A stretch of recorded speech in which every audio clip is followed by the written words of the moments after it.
In Canada, where I live, the Canadian government continues to build parts for Israeli weapons and continues to send them, sometimes sending them through the United States, sometimes sending them through directly to Israel. This has been protested. There have been massive petitions and letter writing campaigns, and yet these governments do not listen to their people. This is what democracy is all about. The governments listening to the voice of the people and then acting accordingly. So we are seeing this violated in the current situation in the Middle East. Robert Fantina, thank you very much for joining us. Unfortunately, we have ran out of time, but it was a pleasure to talk to you here on NewsX World on Focal Length. Thank you very much. Pleasure. And with that, it's a wrap on this episode. For more international news and updates, stay tuned on NewsX World.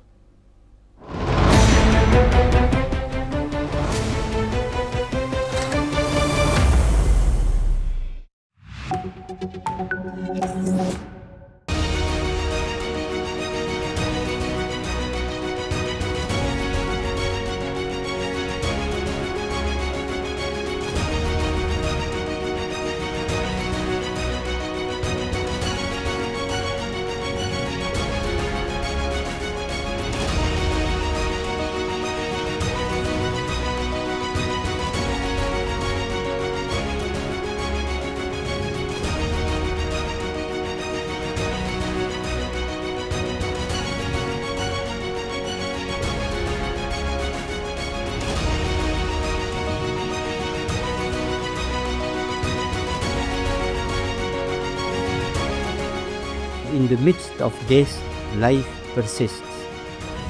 In the midst of untruth, truth persists.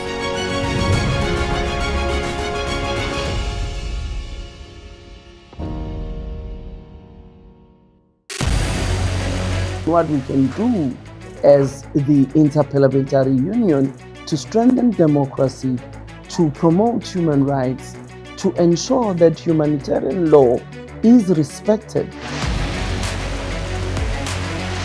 UN Security Council needs a makeover, a comprehensive reform, and India deserves a position there, a role there.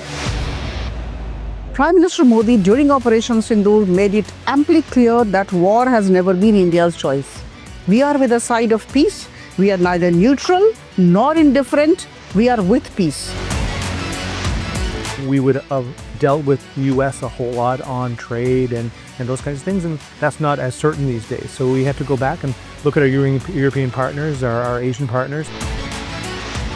An opportunity to exchange, to have a dialogue, to have a debate on a different perspective on finding the solution of the conflict. First thing that is important to have a common ground, and that we do have with humanitarian laws and human rights, but also to say, okay, what does it mean for us as a country to act on these laws and how can we work together? When we realize that there's something wrong with democracy, the institutions and policies, values come together and we take stock, and it's possible then to improve and chart a new course for democracy.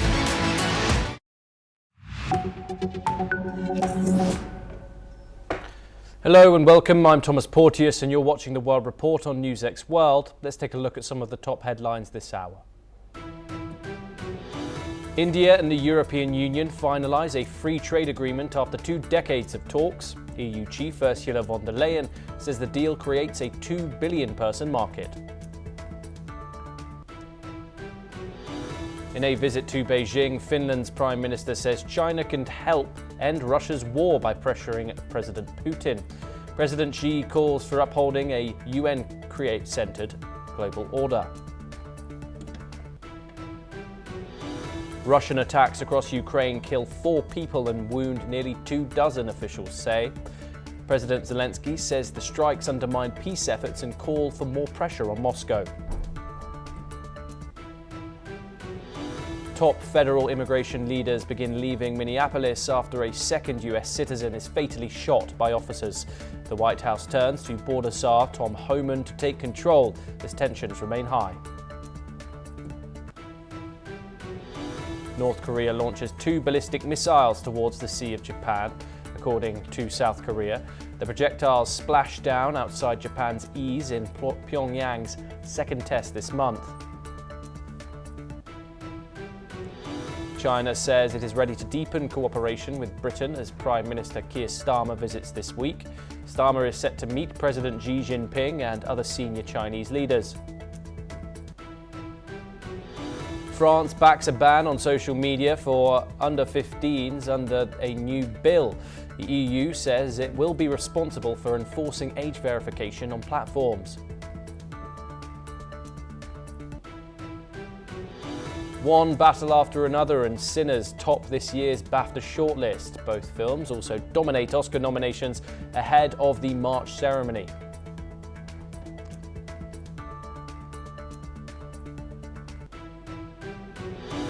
We start this hour in South Asia, and India and the European Union have finalised a landmark trade deal hailed as the largest in India's history, creating a market of 2 billion people.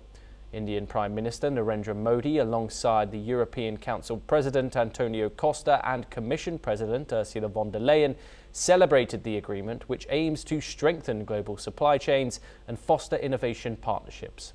The deal is expected to double EU exports to India by 2032 by removing tariffs on 96.6% of traded goods, saving European companies up to €4 billion in duties. The EU will reduce tariffs on 99.5% of goods over 7 years, with specific reductions on Indian marine goods, leather textiles and metals. Let's take a listen into what the leaders had to say. यह FTA Bharat और European union के बीच investment को boost करेगा, नई innovation partnership बनाएगा और वैश्विक स्तर पर सप्लाई चेन को मजबूत करेगा। यानी यह सिर्फ ट्रेड एग्रीमेंट नहीं है, यह साझा समृद्धि का नया ब्लूप्रिंट है। फ्रेंड्स, इस महत्वाकांक्षी एफटीए के साथ साथ हम मोबिलिटी के लिए भी एक नया फ्रेमवर्क बना रहे हैं। इससे भारत के स्टूडेंट्स, वर्कर्स और प्रोफेशनल्स के लिए यूरोपियन यूनियन में नए अवसर खुलेंगे। फ्रेंड्स, आज ग्लोबल ऑर्डर में बड़ी उथल-पुथल है। ऐसे में भारत और यूरोपियन यूनियन की साझेदारी अंतर्राष्ट्रीय सिस्टम में स्थिरता को मजबूती देगी। At a time when the global order is being fundamentally reshaped, the European Union and India stand together as a strategic and reliable partners. Today, we are taking our partnership to the next level. As the 2 largest democracies in the world, we are working hand in hand to deliver concrete benefits for our citizens and to shape a resilient global order that underpins peace and stability, economic growth, and sustainable development. This trade will integrate further our supply chain and strengthen our joint manufacturing power. It will cut up to €4 billion in annual tariffs for exporters of all sizes. And it will create good jobs for millions of workers here in India and in Europe. At the same time, this agreement will build on the natural complementarity of our economies. It brings together Indian skills, services and scale with Europe's technology, capital and innovation. It will create levels of growth that neither side can achieve alone. And by combining these strengths, we reduce strategic dependencies at a time when trade is increasingly weaponized. We move on now, and the Canadian Prime Minister Mark Carney says he spoke with US President Donald Trump discussing Canada's arrangement with China and the opportunity to move forward on CUSMA. Carney made clear that he has not walked back on comments he made at the Davos Economic Forum. The Canadian leader stressed that Ottawa is responding to changes in US trade policy while seeking a path forward on North American trade cooperation. The comments come amid ongoing trade tensions and heightened scrutiny of Canada's economic relationships with both the United States and China. Joining us now to discuss this is Mark Sutherland. He is a geopolitical commentator. He joins me live from London. Mark, thank you very much for joining us. Of course, this situation with Canada caught in the middle of two of the world's superpowers. We heard from Treasury Secretary Scott Bessent claiming that Carney had walked back on some of his comments made at Davos, which of course made quite the rounds on social media and other platforms, talking about the reshaping of the new global order, etc. Do you think Canada will benefit from this situation? Of course, Donald Trump threatens 100% tariffs on the country, but many people think that Mark Carney is doing the right thing by standing up to Donald Trump. And of course, that speech at Davos made quite the impact. What were your thoughts on the situation? Thomas, good to be with you.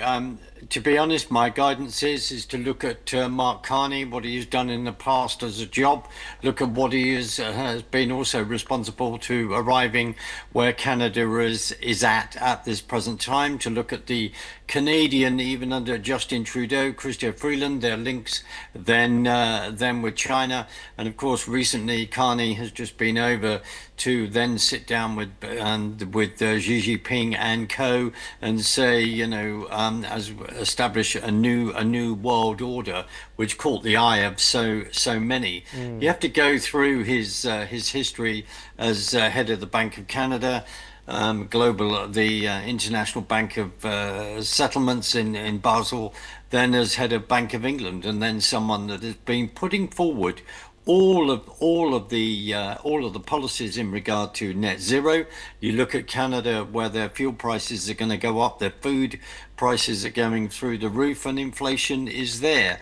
There are many people in Canada that are not happy with him whatsoever. Now, he will say whatever he wants to on the world stage. It's what happens at home. And of course, before he was elected, it was suddenly, elbows up, and I will be able to deal with Mr. Trump, etc. What's rather interesting is why suddenly a hedge fund that he is also part of then suddenly moves to New York. There are many questions that have to be asked about Carney and what he stands for. And frankly, in my own humble opinion, there are many Canadians that are furious with him, even furious that he is actually the Prime Minister of Canada. And just finally, understanding Canadian politics means that you have to understand there's a huge divide between the West and the east of Canada, between French-speaking, between English-speaking, and the heritage of that. Because people like Carney, predecessors Justin Trudeau, etc., the last thing they want is an oil industry, and that is what is on the west coast, and that is what actually provides funding for the economic powerhouse of Canada. And by them swallowing all the net zero nonsense, it's actually putting Canada and the economy of Canada and the people of Canada in a very dangerous position to say, what economy do we have left as we see prices go up? Thomas, finally, you have to read between the lines. Carney will say things publicly. It's in the side rooms in Davos that people are all, and these negotiating, people are always very concerned. One of the reasons why in the UK we have swallowed all the net zero nonsense is because when he was head of the Bank of England. Thomas. Of course, Carney has no doubtably put a strong voice to Canada's foreign policy. However, the results are still pending, launching Ottawa into the global strategic conversation. Could this be an early case for how much autonomy middle powers like Canada will be allowed inside an increasing bipolar global economy? Well, the issue is, as you said, you've raised a bipolar. We've got Russia, we've got China, we've got America. We've got America then turning around and flexing its muscles, saying there's only going to be one hegemony, and that is us. We have to. The other thing is that Carney has said, in my opinion, some appalling things in regard to America, and then suddenly realizing that Canada, quite rightly, and as I have many friends, a number of dear friends there, they need to trade with America. It's their biggest trading partner, which they border, and they need to have that trade. And one of the other things that Carney needs to do is then focus on the illicit drugs and the illegal drugs that come over the border into America, fentanyl, etc. That he needs to take that as a priority and stop that, and also where that comes from, which is Chinese links. Of course, Mark. Of course, sorry. critics. It's all right. Critics would say, of course, Donald Trump threatened annexation against Ottawa. Now, whether that was a joke or just Trump being Trump, those are, of course, statements that invoked fear into Canadians. Speaking to many Canadians and saying it was the top of their news bulletins every single day when this was going on. And one critic might say, why wouldn't Canada respond in such a way to Donald Trump if he's making statements like that? I would agree with you. And actually, those comments were very unhelpful. That if President Trump had been quiet, then it would have actually helped Carney not to win the Prime Minister of Canada, and we would have had Poilievre as the Prime Minister, in my own personal opinion, and that is then borne out by certain discussions. The other thing is, as President Trump does again, I am again diplomatically rattling a load of cages. Whether people like this next statement or not, politely, I'm not really bothered. But the issue is this: is that Carney is a total and utter globalist. I also have his book, and it's one, and I advise people to read it, because then when you read it, you will then find out what he is really like and why Canada is in the position that it is. And I will say this: that on the east coast of Canada, Ottawa, etc., he then frightened many Canadian retirees, and Trump did, hence they then voted for Carney, but then not also understanding the fact that Canada needs industry. And one of the beautiful products that is God-given, which is oil, is one of the ways that it actually provides that industry and finance and the economic powerhouse for Canada, and that is not understood by Carney et al. Because they don't believe in that, because they've swallowed all the net zero propaganda, in my humble opinion. Mark, Thomas, do stay with us as we move on to our next story. And we turn to the United States, and the California governor, Gavin Newsom, has announced an investigation into TikTok's claims that the app is censoring content critical of President Trump. The probe comes after thousands of US users reported problems following TikTok's recent sale to a Trump-aligned business group, including 0 views on new posts and missing political content. Some posts critical of federal actions, such as the Minneapolis shooting of Alex Pretty, were reportedly suppressed. TikTok attributes the issues to a major infrastructure outage at a data center, but Newsom's office says he has independently confirmed instances of content suppression. Social media users and some celebrities have voiced concerns over censorship under the app's new ownership. TikTok's US parent, TikTok USDS Joint Venture LLC, says user data is safe and it is working to fix technical issues. The investigation will examine whether the company violated California law and will review the app's content moderation practices. Mark, of course, this is a huge situation. Of course, TikTok 100 million users across the United States, now majoritarily in American hands. A political tool as well, of course.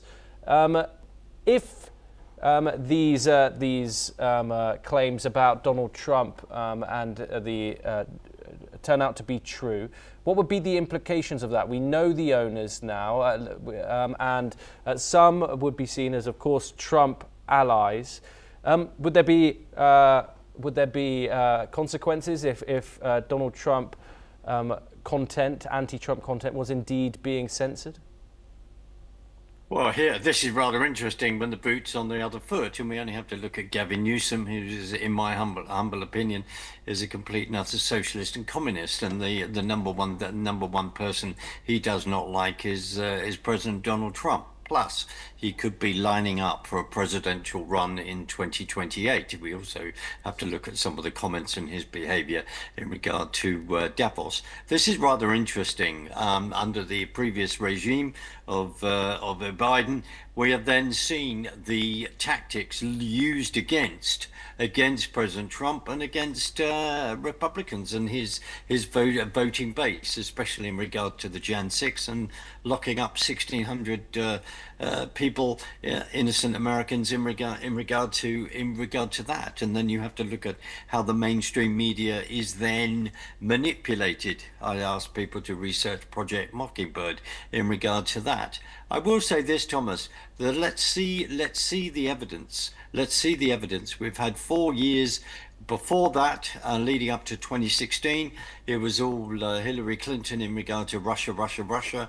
We then had that from 16 to 20, Russia. You then had from 20 to 24, impeach, do this, impeach, etc. And then set up some star chamber, as I say, of prosecuting innocent Americans in regard to J6.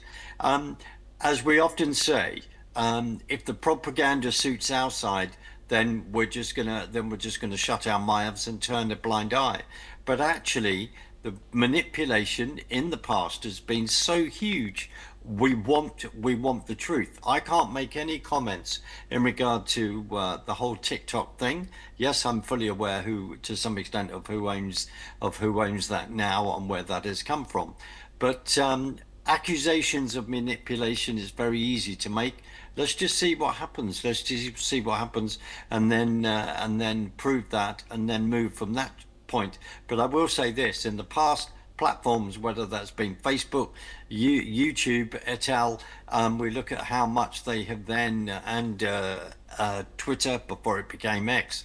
We then look at how they were manipulating, especially in 2016, before that presidential vote, and then the winning of President Trump, and then over then to a couple of years after that, there has been a bit of a loosening up in that regard, in regard to censorship. Hence why Elon Musk then bought Twitter and turned it into X. So that it's a huge subject. It's a huge subject, Thomas. To you. Mark Sutherland, thank you very much for joining us here on NewsX World. It's a pleasure to talk to you as always. Now, France, in coordination with the United States and European allies, issued a joint statement urging Syria's government and Kurdish forces to prevent any security vacuum that could benefit the Islamic State group. The statement, released after a foreign ministry meeting in Paris, emphasized the importance of maintaining focused collective efforts against ISIS.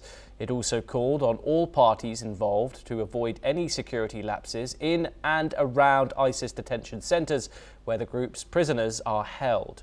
The plea underscores ongoing concerns over the resurgence of IS in the region. Joining us now is Major General Sudhakar G. He's a senior strategic and international affairs expert. He joins us live from Jaipur. Thank you very much for joining us here on NewsX World. It's a pleasure to have you as always. Major General G, does this joint statement reflect genuine confidence in Syria's government and Kurdish forces, or deep anxiety that neither side can fully control the situation? Yeah, but Thomas, good evening. Thank you for inviting me for your show. There is a deep concern that the ISIS, with whom there is an ongoing talk, may take advantage of the situation. They may exploit and use it to rejuvenate in full form. So this danger, now for our audience, they need to understand what's going on. It's the northeastern portion of Syria. where you have the Syrian Democratic Forces. It's the Kurdish-led Syrian Democratic Force. It is backed by USA, and their domination is towards the northeastern portion of Syria, which has got a huge reserve of oil, and there is an all-out effort being extended by USA to reintegrate the Kurds with the Syrian country, and the new Damascus government, after Bashar al-Assad was ousted or overthrown sometime way back in December 2024. There has been an attempt by USA is trying to broker and reintegrate, recognize the language, and accept Kurdish people as an established entity of the region back into the system. So this is a kind of a temporary cut out or negotiated kind of a concession which is taking place to a ceasefire, and amidst that, the detainees, the ISIS detainees, they are required to be transferred, and the talks are on, but there are very reliable inputs coming from the ground that the ISIS is making an all-out effort to revive their full form and full potential of the military capability as was existing way back in 2017. That's a very dangerous thing which is happening, and hence France, along with other like-minded countries from Europe, along with the US, they have issued out a joint statement of concern. I tend to agree with this concern unless the vacuums are prevented from falling into the hands of ISIS. It may so happen that in this activity of reintegrating the Kurdish into the system of Syria, I apprehend that there may be some spots which have been left vacant by the Syrian forces. They may be occupied by the ISIS. I am also extend my concern. The Syrian government would do well to pay attention to this particular issue. Back to Thomas. Yeah, and does this statement suggest that Western powers see ISIS as a more immediate threat, of course, than state-to-state tensions in Syria, which, of course, continue to be ongoing?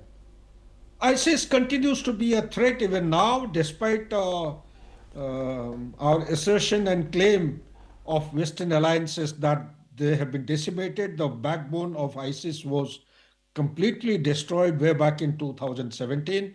They continue to remain active in the region, and they pose a huge potential threat towards the peace and stability of the region, as also the European countries and American domestic, the homeland security. I also wish to add one more point, that ISIS being what it is, let's not ignore the fact that consequent to our claimed decimation of their backbone and the leadership in 2017, ISIS has spread its wings. The splinter groups have gone towards the Northwest Africa. They now dominate the complete Sahel region of the Central Africa. They have a Levante group which is dominating the Syria and the Mediterranean coast, and also this belt of northern Iraq, and also the ISIS Khorasan, which has got a caliphate across the Central Asian Republic. They're all out to actually establish a global caliphate cutting across South Asia right up to Australia and New Zealand. So therefore, to take them on the face value will be highly dangerous. Back to you, Thomas. Yes, Major General G, thank you as always for joining us. Of course, it's a great pleasure to have you on at the programme. We now move on, and Gaza's Rafah border crossing with Egypt is set to reopen very soon, offering a crucial route for residents in the war-torn territory. This crossing is the only entry point that bypasses Israel, making it essential for the movement of people and goods. The reopening is expected to allow families separated by the conflict to reunite and give residents outside Gaza the chance to return home. After weeks of blockade and limited access, this reopening provides a rare window for movement and essential supplies. For residents of Gaza, it brings hopes for improved living conditions and a step towards reconnecting with the outside world. Let's listen in to some reactions coming in from Gaza. بالنسبة لي كمواطن ما بر رفح مهم جدا إلي، لما ابني بده يطلع يتعلم أو بده يطلع يتعالج أو بده يطلع لمنحة دراسية أو بده يطلع لأي شيء أو بده يسافر أو بدي أنا أسافر مثلا. فمهم جدا إنه يكون في بحبوحة في موضوع المعبر. وليش ما برجع المعبر مثلا قبل ما كان أيام 7 أكتوبر أو قبل ما كان يعني قبل 7 أكتوبر؟ والمشكلة نشعر رغم الألم والغصة التي في قلوبنا بفرح كبير لخبر افتتاح أو عودة فتح معبر رفح حتى يتسنى لنا جميعا إما للمغادرة للعلاج وإما لإدخال معدات إعادة إعمار ما دمره الاحتلال على مدار عامين. احنا مبسوطين كثير بأخبار فتح معبر رفح وبنتمنى إنه إن شاء الله نفوت المرحلة الثانية. اللي طالعين برا غزة يرجعوا ينمشى منهم هنا. المرضى اللي موجودين في قطاع غزة والإصابات تطلع برا وتتعالج. تتعمر بيوتنا، نرجع لأراضينا. هذا الأخبار بتفرح. Now, Spain will pay nearly $24 million in compensation to victims of last week's high-speed train crash in Ademuz, Cordoba. The deadly accident killed 45 people and injured more than 150, making it one of the highest train fatality tolls in recent European history. Transport Minister Oscar Puente said he is performing his duties to the best of his abilities, while authorities work to support victims and ensure safety moves forward. Let's listen in to what the Spain Transport Minister Oscar Puente had to say. Hacer el gobierno es abonar inmediatamente 72.000 euros en concepto de indemnización a fondo perdido, no, obviamente sin exenta de tributación, y otros 72.000 como anticipo a las cantidades que eventualmente y en su día percibirán las víctimas con cargo al seguro de responsabilidad civil. Total, entre ayudas y adelantos, las cantidades ascienden a 20 millones de euros, 10 correspondientes a ayudas y 10 correspondientes. Well, that's all that we have time for. Keep watching NewsX World for more international news updates.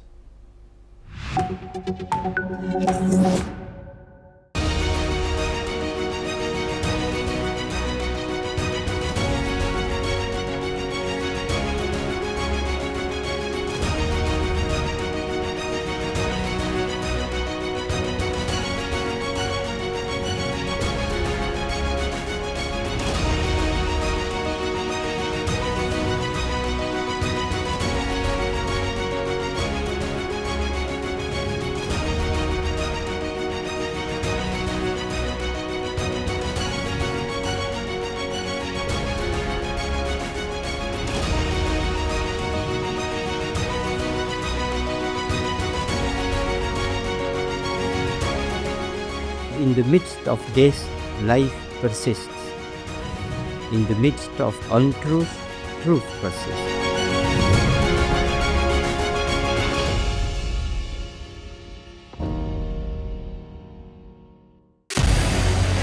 What we can do as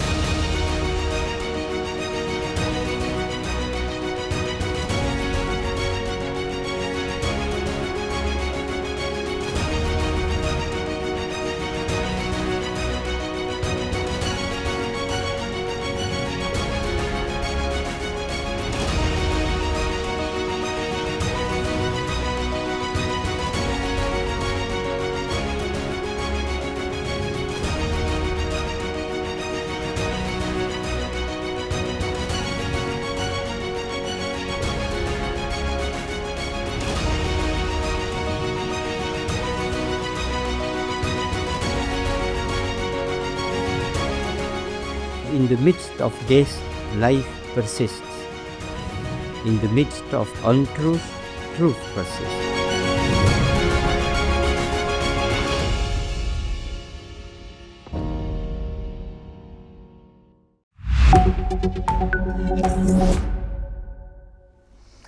Hello and welcome. I am Ellie Richardson and you are watching the World Report on NewsX World. Let's take a look at the top headlines of this hour. India and the European Union finalise a free trade agreement after 2 decades of talks. EU Chief Ursula von der Leyen says the deal creates a 2 billion person market.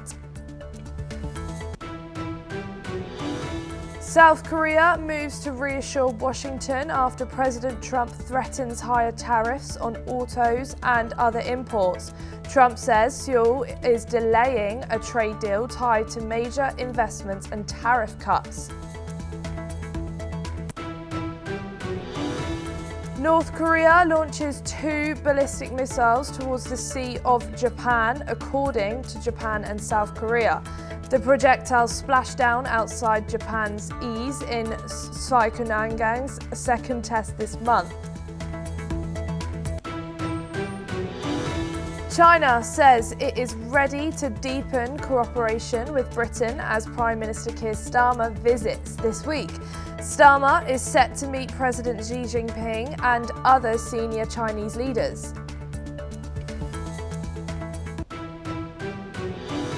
Denmark and Greenland announced talks with Germany and France after President Trump renews pressure over Greenland. The visits aim to shore up European support amid strained transatlantic ties. Top federal immigration leaders begin leaving Minneapolis after a second US citizen is fatally shot by officers. The White House turns to broader Cesar Tom Homan to take control as tensions remain high. Israel says it has recovered the remains of the last hostage held in Gaza. The military identifies the body as police officer Ran Gavil, held for more than 840 days.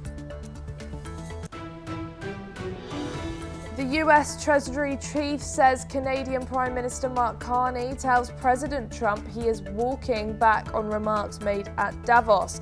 The US official says the conversation turned sharp and direct.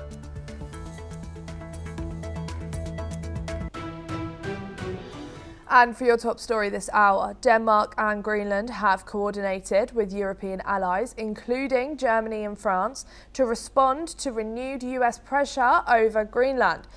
Through the course of this month, several European nations deployed military personnel to Nuuk as part of a reconnaissance mission ahead of a joint Arctic security exercise.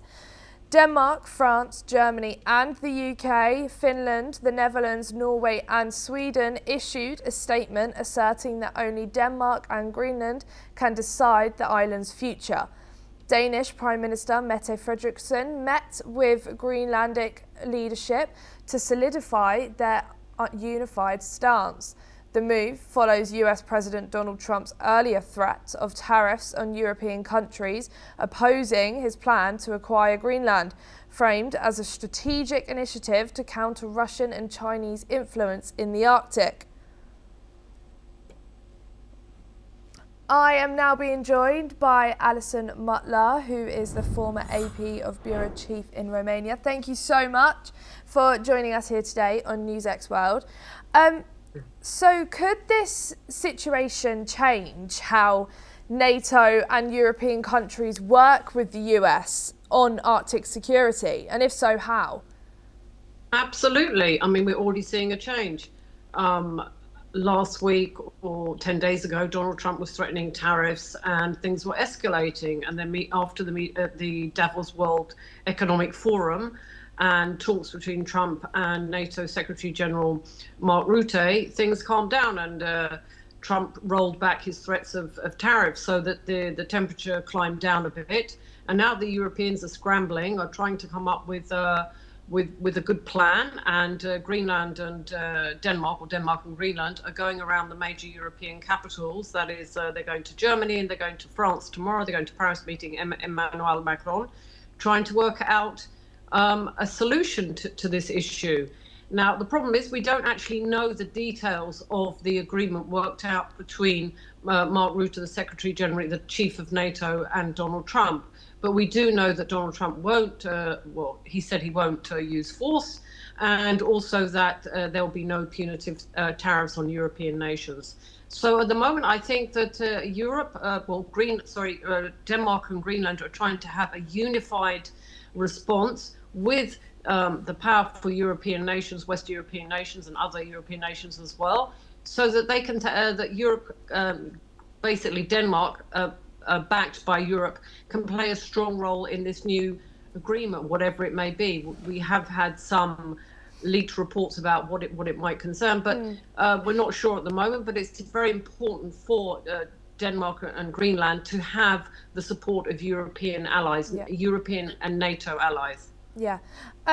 Why do you think they've gone to Germany and France now? Why do you think that's where they've started? Do you think it's because they're seeking support from these partners in response to US pressure over Greenland's future, or what do you think is happening over in those talks? Well, they have to strike while the iron is hot. It's a current issue, and they need to act quickly and decisively.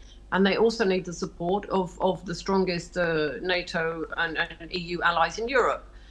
Britain is a strong ally, but it's not a member of the EU. So I think that's why it's a natural step for them to go to Germany and France to seek their support. And the idea is to get a good deal as possible for Denmark. It's clear that the United States will have a bigger footprint in Greenland. They won't own or acquire the island, as Donald Trump says, but there will probably, from what we're hearing, be some military bases with some autonomy around those. And I think Greenland and Denmark want to make sure that they retain control over the Arctic island. And for that, because Denmark is not a big country, they need the support of Europe's strongest allies. Yeah. Thank you so much, Alison Mutler, for joining us. Please don't go too far, as we will come back to you in a bit later. A Russian drone attack overnight on the southern Ukraine city of Odessa has injured 23 people. 9 of the victims, including 2 children and a pregnant woman, have been hospitalized. The State Emergency Service of Ukraine in Odessa released video showing firefighters evacuating residents and clearing rubble from a partially destroyed residential building. The attack comes after the first phase of the trilateral talks in Abu Dhabi, with Ukrainian President Volodymyr Zelensky saying the next meeting with the US and Russian delegations could take place on February the 1st. We are being joined back again by Alison Mutler. So, Alison, how do these continued attacks on these cities, whilst these peace talks are being planned, affect the chances of a meaningful diplomacy and a ceasefire? Well, I think actually the Russian strikes on Odessa, and not only on Odessa, in the eastern part of Ukraine and on Kiev, actually adds another layer of tension. It's Russia signaling that it's unwilling to back down. We're not seeing here a diplomatic or a peaceful Russia, but I think it is Russia trying to strong-arm its way through these peace talks. Russia has shown that it wants its maximalist demands. It wants territory that it has not captured and which Ukraine does not want to cede to Russia. And continuing these attacks on civilian targets, on energy targets during a bitter winter is not going to help peace talks. Quite the opposite. Russia is hoping to intimidate Ukraine. It's hoping to reduce morale. It's hoping for people who will turn against Zelensky and will want peace at any price. But Ukraine has stood firm almost for 4 years, and it wants a peace, but a just peace. But Russia is showing that it is not prepared to back down on its demands or its attacks on Ukraine. Of civilian areas and infrastructure, tell us about how the war is being fought now. Well, the war is being fought from the Russian side. They are attacking energy centers, energy infrastructures, and that's because it's one of the coldest winter in recent years. It plummets to like minus 14 degrees Celsius in some areas, and that takes out heat, and that takes out electricity, and that makes it very difficult. And that also means that Ukrainian emergency officials have to repair these facilities, which takes them away from other jobs. And they're also Russia is also targeting civilian residential areas, and that is, basically killing people. So it's really gone from just attacking eastern Ukraine, where Russia claims they have some sort of right to that territory, to attacking other strategic areas in Ukraine, including Odessa, which is a port on the Black Sea, and other areas, and Kiev, and it's to cause as much misery as possible. Now, Ukraine is hitting back. They're using drones, and they are targeting military depots, and the idea is to weaken Russia's war effort. But Ukraine isn't targeting not targeting civilian targets. They are just trying to weaken Russia so that, it helps them and, it lessens the hostilities against them. Yeah. What signals do you think the timings of these renewed attacks send to international mediators who are trying to all help with a ceasefire deal? I think it sends a signal from Russia that they're not prepared to back down. So what we've heard so far from various peace deals, that Russia has these maximalist demands. Basically, it wants a lot of territory which it hasn't conquered or captured during these hostilities. And Russia is not going to be a partner that will make concessions or any compromises. That's the message it's sending. Obviously, we don't know what's happening behind closed doors. But Russia does not seem, at this moment, a partner that is willing to end this war or to stop its hostilities unless it gets what it wants. And what it wants, Ukraine can't agree to. Thank you so much, Alison Mutler, for joining us here on NewsX World. China has expressed support for Venezuelan leader Nicolas Maduro, who was captured by the United States. Chinese Foreign Ministry spokesperson Guo Jikun called the US actions acts of intimidation that violate international law and infringe on Venezuela's sovereignty. Guo said China supports Venezuela in defending its sovereignty, dignity and legitimate rights, and is ready to join the international community in defending the UN Charter and upholding international justice and fairness. On January the 3rd, Venezuelan Foreign Minister Ivan Gil Pinito described the US strikes on civilian and military targets in Caracas as military aggression.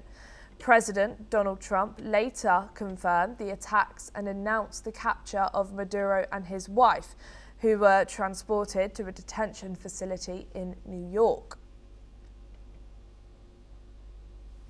We are now being joined by Collins Chong-Yu-Keat, a foreign affairs, security and strategy analyst. Thank you so much for joining us here today on NewsX World.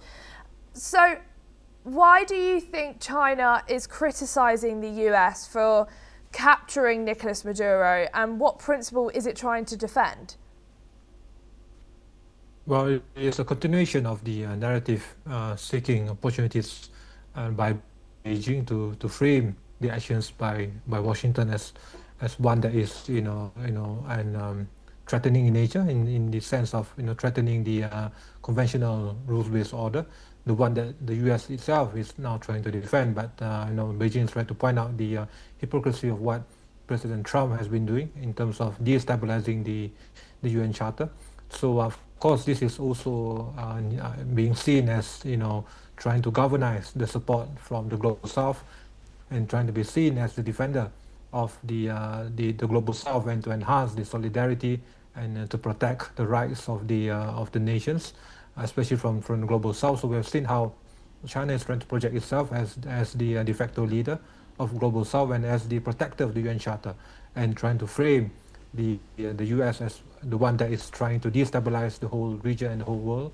And this rhetoric has been a reflection of China's stance in terms of also the close ties with Venezuela in terms of economic ties, geopolitical ties also, and Caracas has been one of China's most important partners in Latin America. And now that what President Trump has done is to essentially stop, to halt this linkage, this momentum, and this has forced Beijing to a tighter corner. And of course, also this is also being seen as a continuation of the timeline to frame this as one that is a hypocritical move by Washington, especially the actions by President Trump, and also trying to seize upon this new opening to project China, to elevate the status of China as one that is responsible, that is respectful of the rights of other nations, in light of its own criticisms, in terms of the perspectives and perceptions on China's actions in terms of also destabilizing the regional peace and stability with the actions on South China Sea, on Taiwan Strait and all that. So this is also being done in parallel to those actions and trying to project a better image of China, especially in the global south.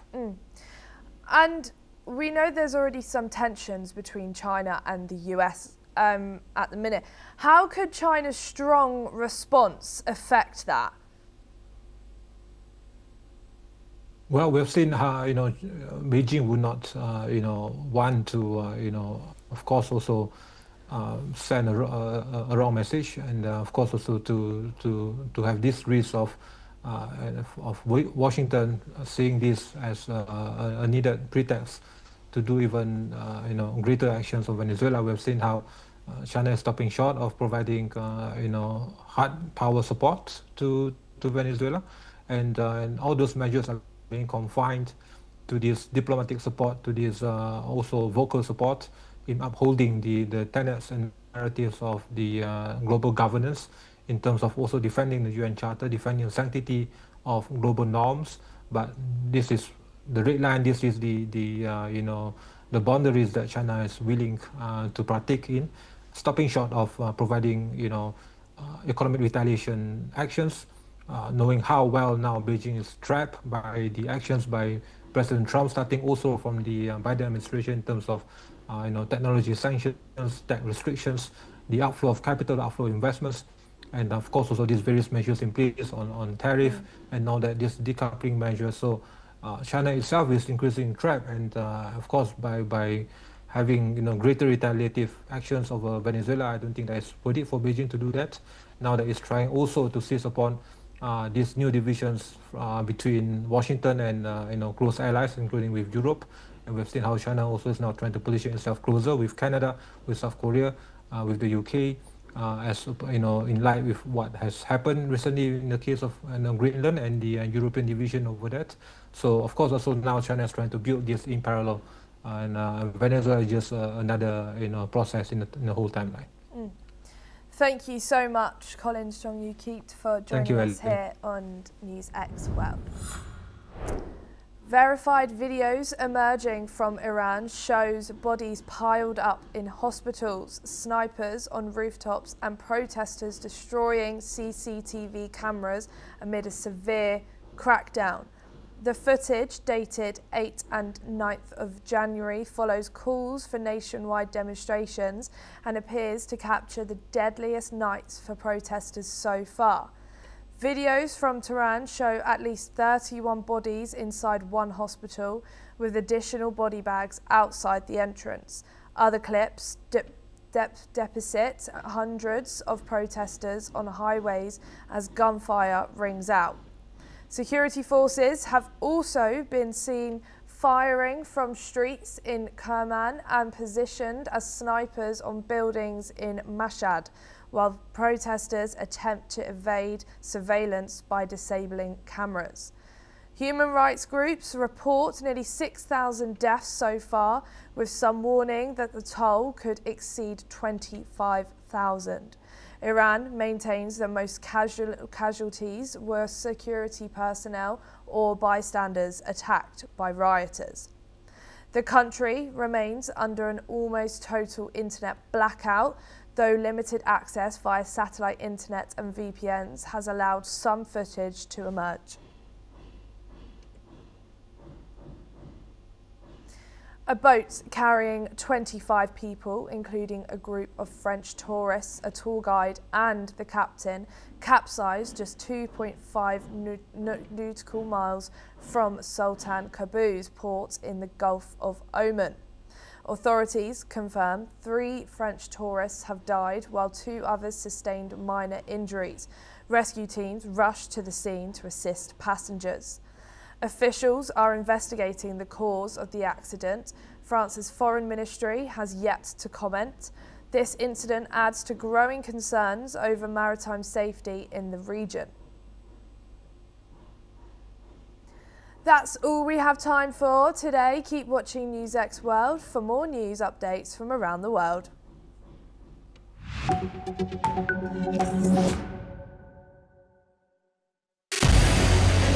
what we can do as the Interparliamentary Union to strengthen democracy, to promote human rights, to ensure that humanitarian law is respected. UN Security Council needs a makeover, a comprehensive reform, and India deserves a position there, a role there. Prime Minister Modi during Operation Sindoor made it amply clear that war has never been India's choice. We are with the side of peace. We are neither neutral nor indifferent. We are with peace. We would have dealt with US a whole lot on trade and those kinds of things, and that's not as certain these days. So we have to go back and look at our European partners, our Asian partners. An opportunity to exchange, to have a dialogue, to have a debate on a different perspective on finding the solution of the conflict. First thing that is important to have a common ground, and that we do have with humanitarian laws and human rights, but also to say, okay, what does it mean for us as a country to act on these laws and how can we work together?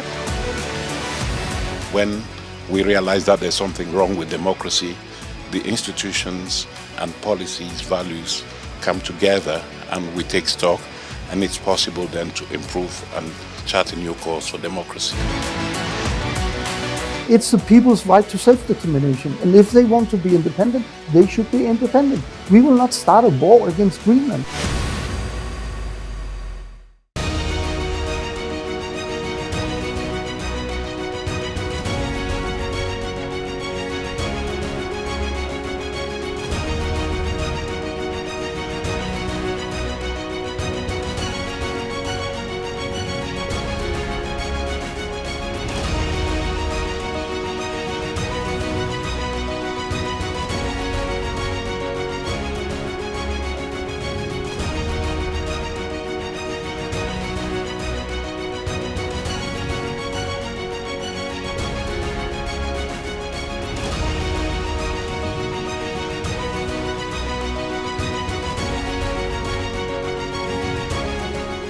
In the midst of this, life persists.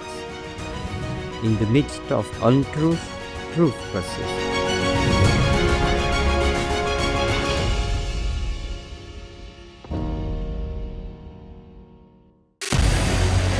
What we can do as the Interparliamentary Union to strengthen democracy, to promote human rights, to ensure that humanitarian law is respected.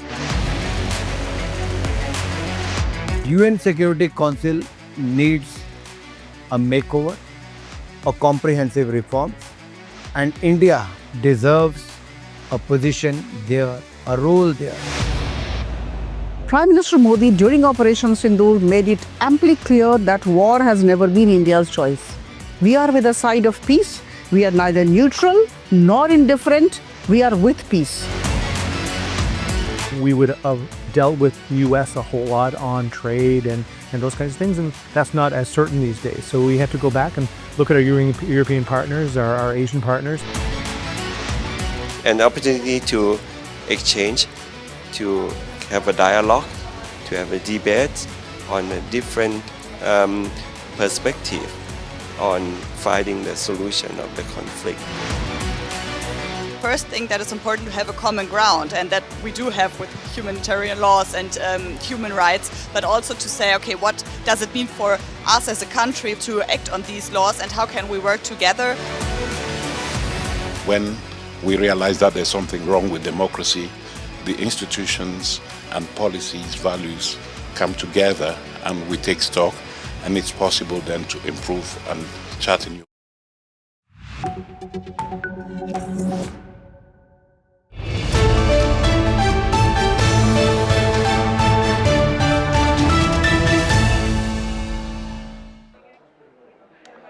Hello and welcome, I'm Thomas Porteous and you're watching the newsroom, and it has been an eventful day today here in New Delhi with, of course, the monumental signing of the EU-India trade deal.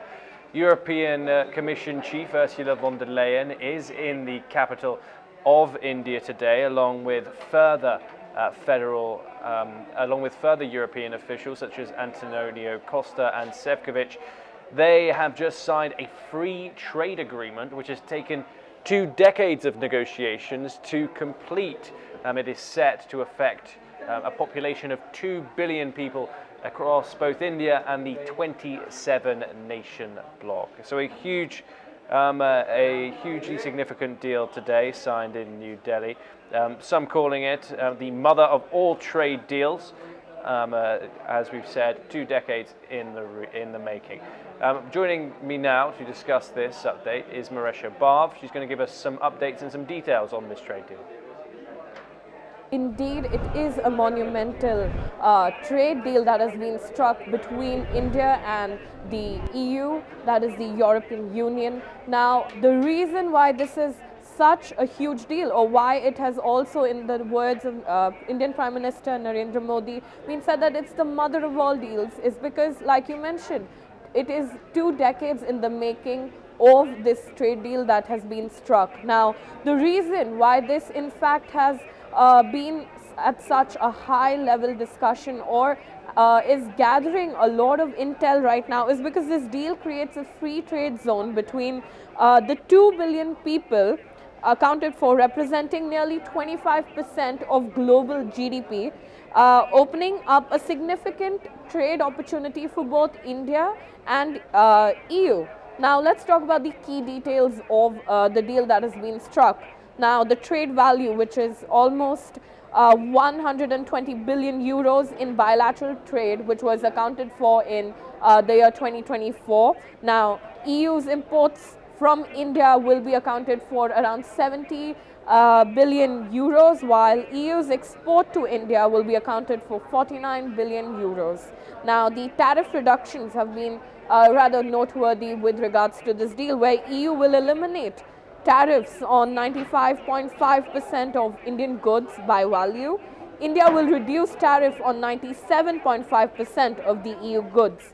Now, the key sectors that are being affected, or that are going to be benefiting by this trade deal, are the textile, footwear, gems, jewelry, car, machineries and chemical sectors.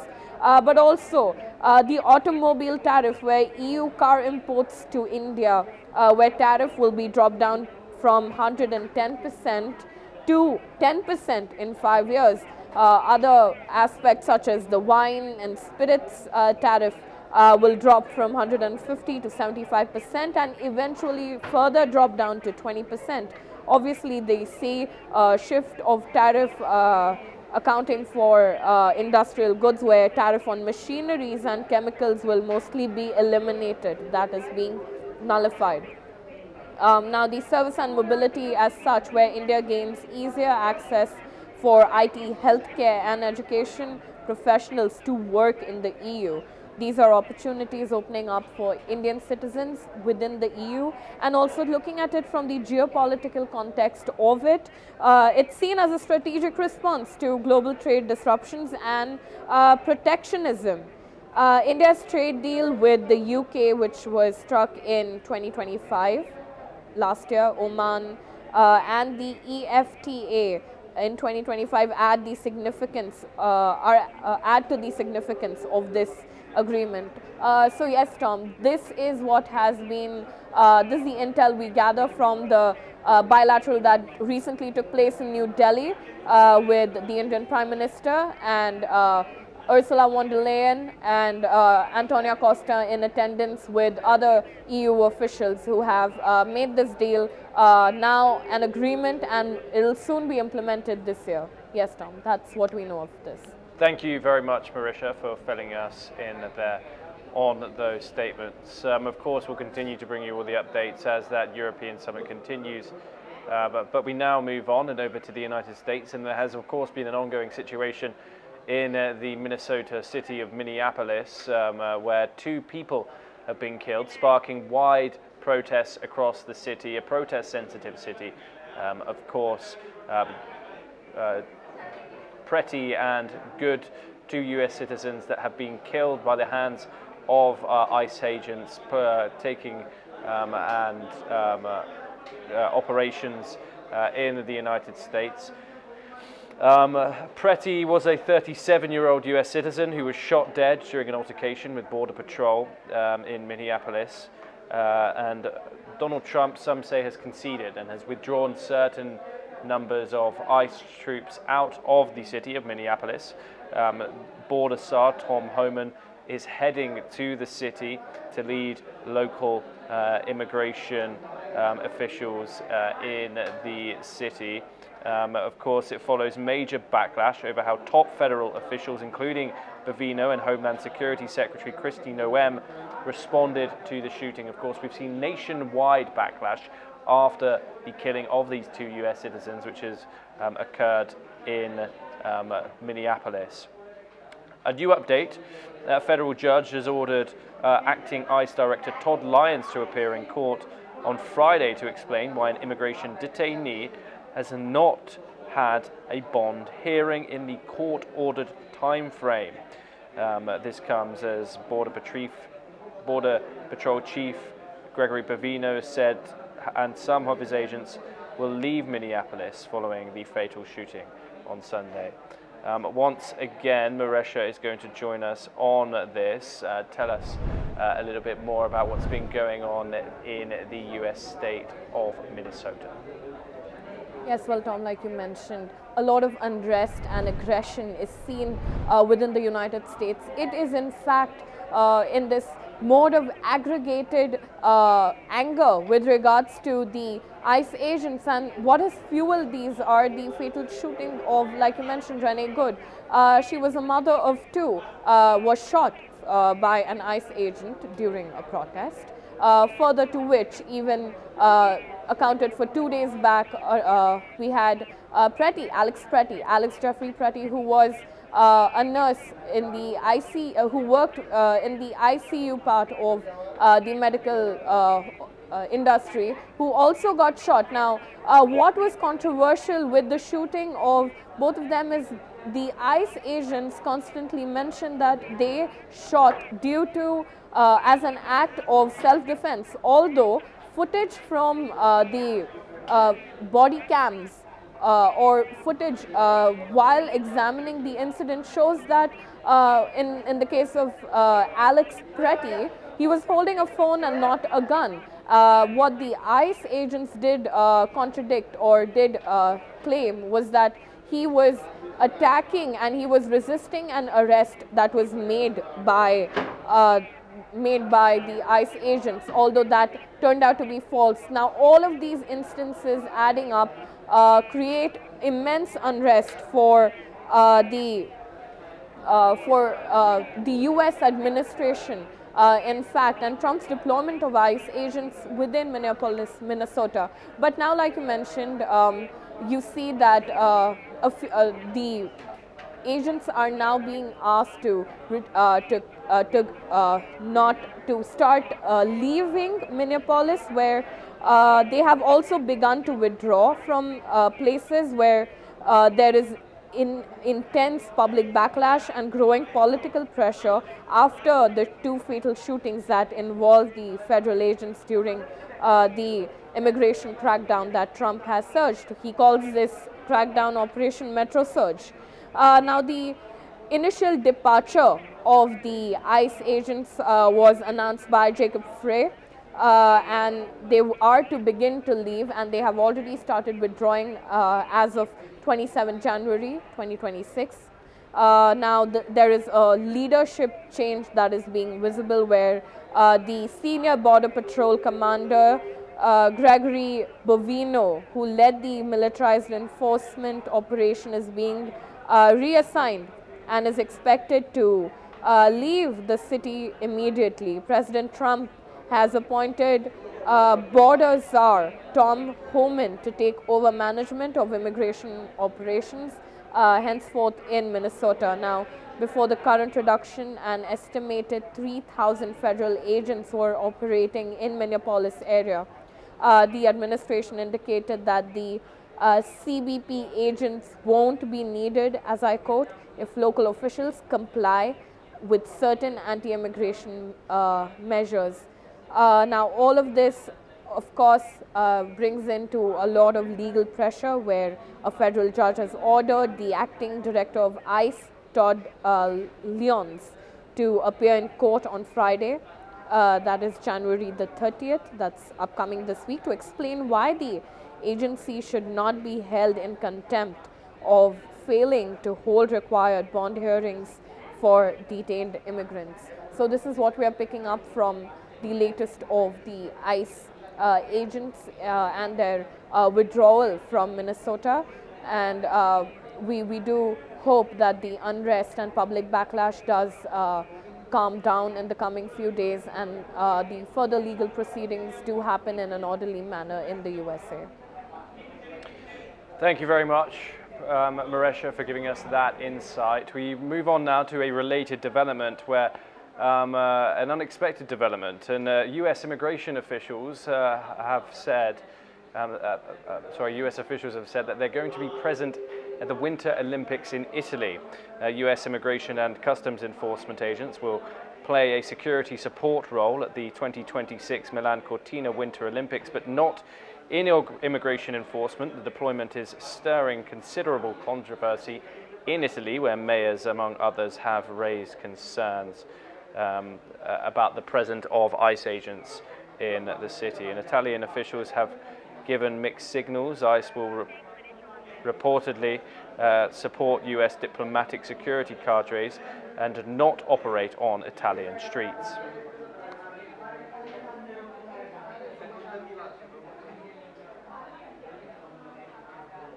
Okay, we move on now. And news coming out of the Middle East, and the last hostage body has been retrieved inside the Gaza Strip. Israel has raised rejoices due to this. 844 days, a clock has been ticking since the start of the October 7th attack. Of course, a huge development now as the phase 2 of the ceasefire moves forward in full force, and Israel says it will open the Rafah border crossing once the remains of the last hostage are retrieved. The body of the final Israeli hostage, Ran Gavili, has been recovered, clearing the condition that Israel set for reopening of the Rafah crossing. Rafah, of course, extremely important as it is the only crossing that Gaza has with Egypt, which will, of course, now see the incoming and outgoing of residents inside Gaza, of course, after going through an Israeli checkpoint. But it's seen as crucial for aid, among other amenities, and it is a huge update in terms of this story. And this led to the broader ceasefire follow-through after hostages have all been accounted for. All of the hostages inside the Gaza Strip, both living or dead, no longer have any presence there.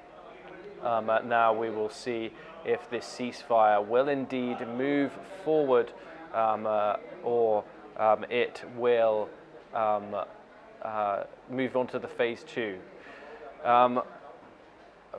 Yes, and so Ran Gavili has been returned, and now we will see whether this second phase will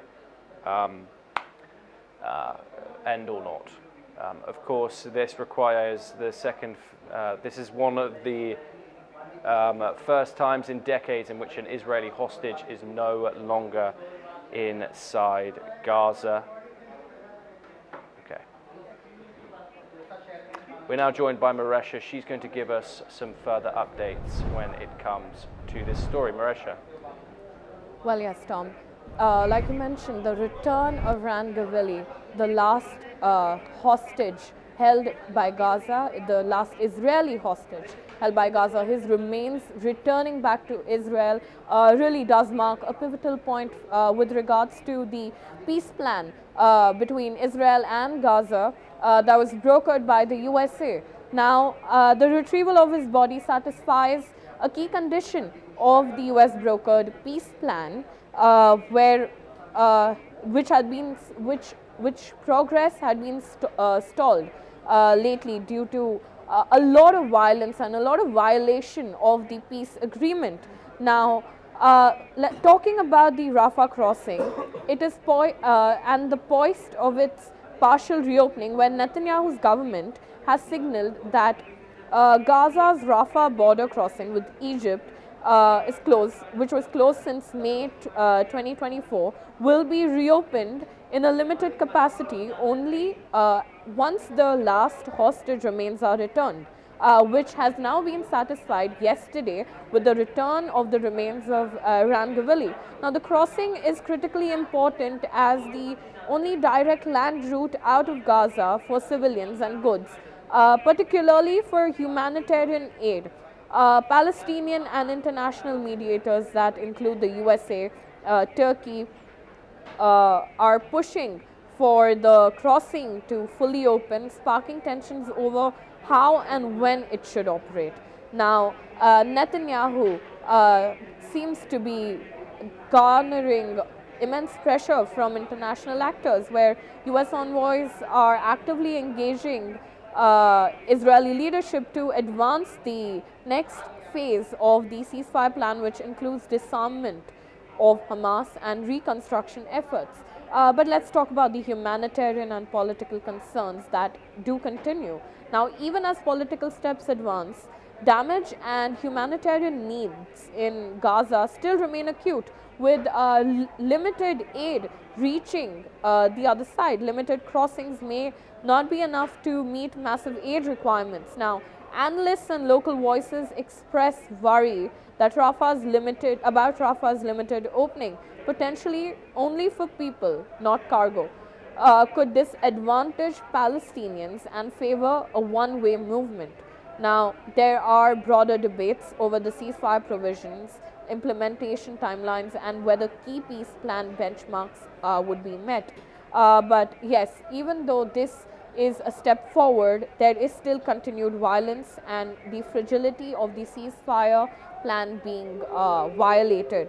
While the ceasefire has reduced large-scale hostilities, instances of violence and airstrikes still persist, and overall situation still remains volatile. Both Israeli forces and militant groups remain on alert, with periodic clashes reported despite of diplomatic outreach. Now, with this gathering global attention, we do wait and see how the phase 2 of the ceasefire plan comes about, and the reconstruction of Gaza, how and what does that look like? Only time will tell in the coming future. So yes, Tom, this is where we stand with regards to the update on the opening of the Rafah crossing and the reconstruction of the Gaza Strip and the further continuation of the US-brokered peace deal between both Israel and Gaza. Maresha, thank you very much for giving us that insight. Well, that's all that we have time for on this episode of The Newsroom. Keep watching NewsX World for more international news updates.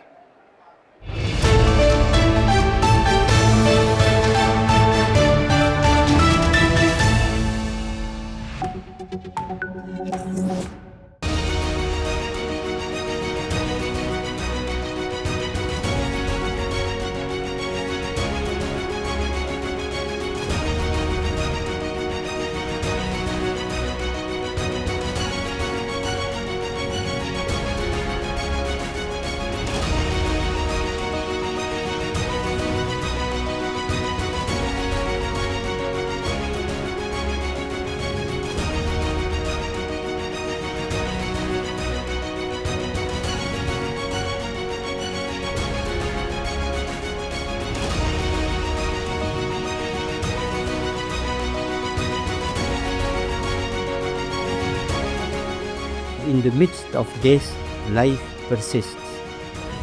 In the midst of untruth, truth persists.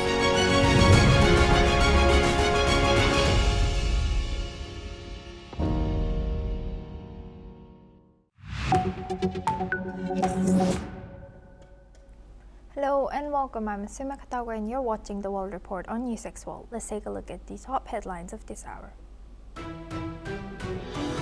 Israel says its military recovered the remains of the final Gaza hostage, Ran Gavili. US President Donald Trump has hailed the mission on his Truth Social account.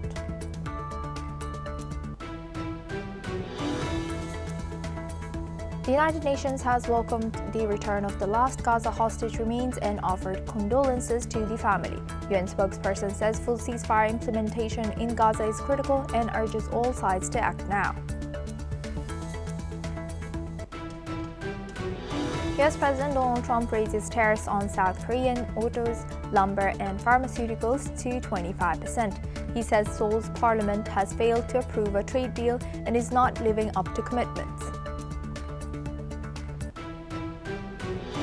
British Prime Minister Keir Starmer will be visiting China from January 29th to 31st in the first such trip by a UK leader since 2018. Testing Labour's push for a pragmatic reset, however, the visit is shadowed by sensitive issues including human rights in Hong Kong and Xinjiang, the Ukraine war, Huawei's role in UK infrastructure, and many more. According to Japan's Foreign Ministry, British Prime Minister Keir Starmer will visit Japan on Saturday after concluding his China trip. He will head to Japan for a summit with Prime Minister Sanai Takaichi. This will be his first trip to Japan since taking office in July 2024 and the first by a UK leader since May 2023.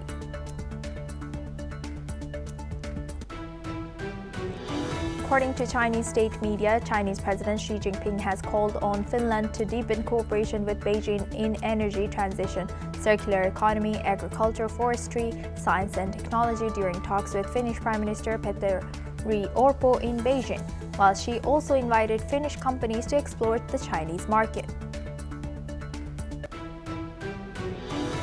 U.S. Minneapolis Mayor Jacob Frey says some federal immigration agents will begin leaving the city today. This follows a call with President Donald Trump, where Mayor Frey says the president has agreed the situation cannot continue and that progress is now underway.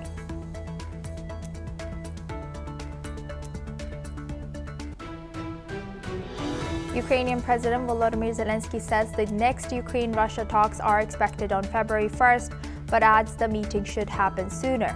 He stresses Ukraine needs real results from diplomacy, not Russia postponing again.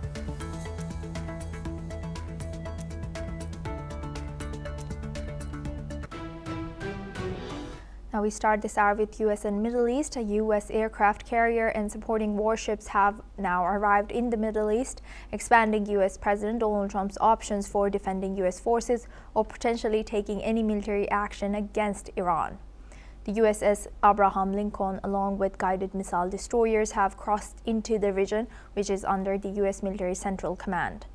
This deployment comes after President Trump announced last week that U.S. Armada was heading towards the Gulf. Although it is important to note that Trump has emphasized that he hopes military intervention would not be necessary in Iran, tensions between the U.S. and Iran have escalated in recent weeks, particularly after a violent crackdown on protesters in Iran. Meanwhile, Hezbollah's chief Naim Qassem has weighed in on the rising tensions, stating that any attack on Iran would also be considered an attack on Hezbollah. Iranian Foreign Ministry spokesperson has also addressed the U.S. military buildup, stating that Iran would respond comprehensively to any aggression. Ismail Baghei has criticized U.S. actions as part of a hybrid war against Iran, pointing to new sanctions and military deployments in the region. Let's listen into his comments.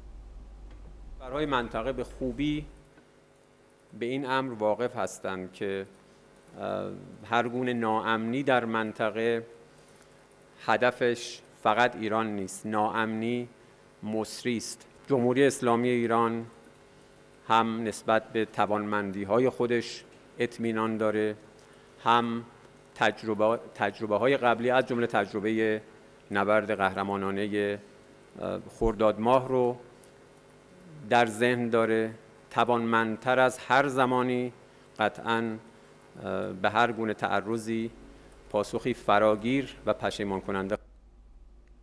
Now, in a parallel development in Israel, Prime Minister Benjamin Netanyahu has also spoken about regional stability, particularly regarding Iran's alleged influence in Gaza. Let's listen into his statement. אנחנו נוסיף לעמוד דרוכים מול כל איום מצד איראן. ראש התמנון שהכינו את הזוועות. כל ניסיון של איראן לפגוע בנו ייתקל בתגובה נחרצת. זו תהיה טעות גדולה מאוד, טעות אחת יותר מדי. For this discussion, we welcome Ms. Alison Mutler. She's a former AP Bureau Chief in Romania, joins us live from Bucharest. Thank you very much, Ms. Mutler, for joining us. Good to see you. Now, what are we to make of this? Is this a precautionary measure by U.S., or what do you think could be coming over the next weekend or over this weekend? I think you're right. It is a precautionary measure, but I also think that Donald Trump, who is known for his strategic unpredictability, would like to keep his options open. And I also think it's a way of the Trump administration trying to put pressure on Iran. As you said in your report, Donald Trump did threaten at one point to go and help Iran after it was clear there was a big crackdown on protesters who were protesting economic measures primarily. So I think he wants to keep the pressure up, Donald Trump. I also think he wants to keep his options open and also to keep people guessing, because that is the way he sometimes conducts his foreign policy. So I think these are the reasons they've been sent into the region, because at one point he said he would help Iran, help was on its way, and then he had said a couple of days later the killing had stopped, so everyone assumed at that point that military force was off the table. But this shows that he hasn't taken, or the Trump administration hasn't taken its eye off the ball. It's still got its eyes on Iran, on the crackdown that's happening there. The numbers that are coming out are very inconsistent. We're hearing 5,000, we're hearing many thousands more. So this, even if it's not in the headlines in the sense that he's not talking about it every day, it is still an option for the US to intervene should it decide to. And if it does, an Iranian senior official has warned that any U.S. attack on Iran would be considered an all-out war. So how do you think the capacity or the readiness by Iranian military or Iranian government about countermeasures towards this? Well, I'm sure they are preparing, and they also have their allies in the region. They have Hamas, they have Hezbollah, and other nations. So it would be extremely unpredictable what would happen should the US strike. And I'm sure Iran is preparing, preparing to deal with a strike should it happen. But as I said, I think that the very presence in the area is designed to put pressure on Iran, to stop perhaps the crackdown. We don't know whether that will happen, but I'm absolutely sure that Iran and its allies in the region would prepare a counter-offensive or would prepare to strike back should the US decide military action in Iran. Right. And how do you think, so now United Arab Emirates has clearly stated that it won't allow its airspace and territory or waters to be used for military action against Iran.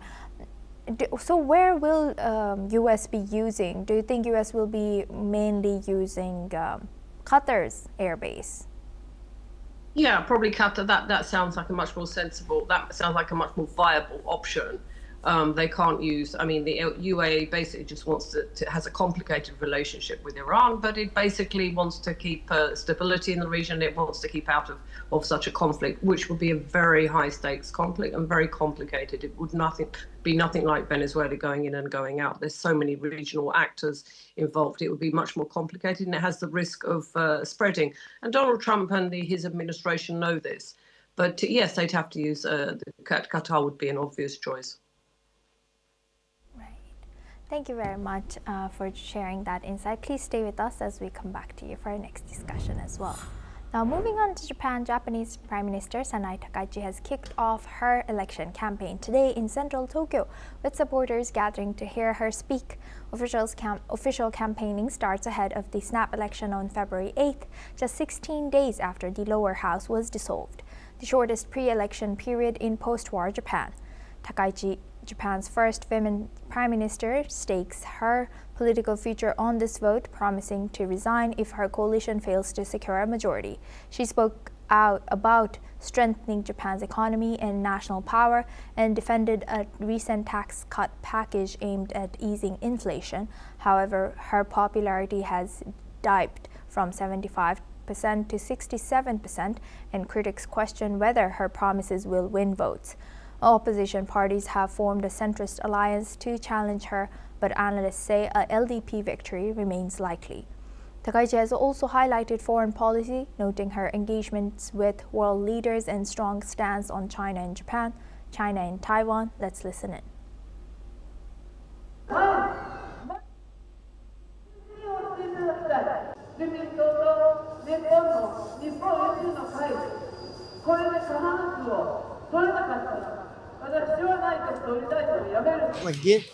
言動にパワーがある部分が結構大きいかなと思ってます。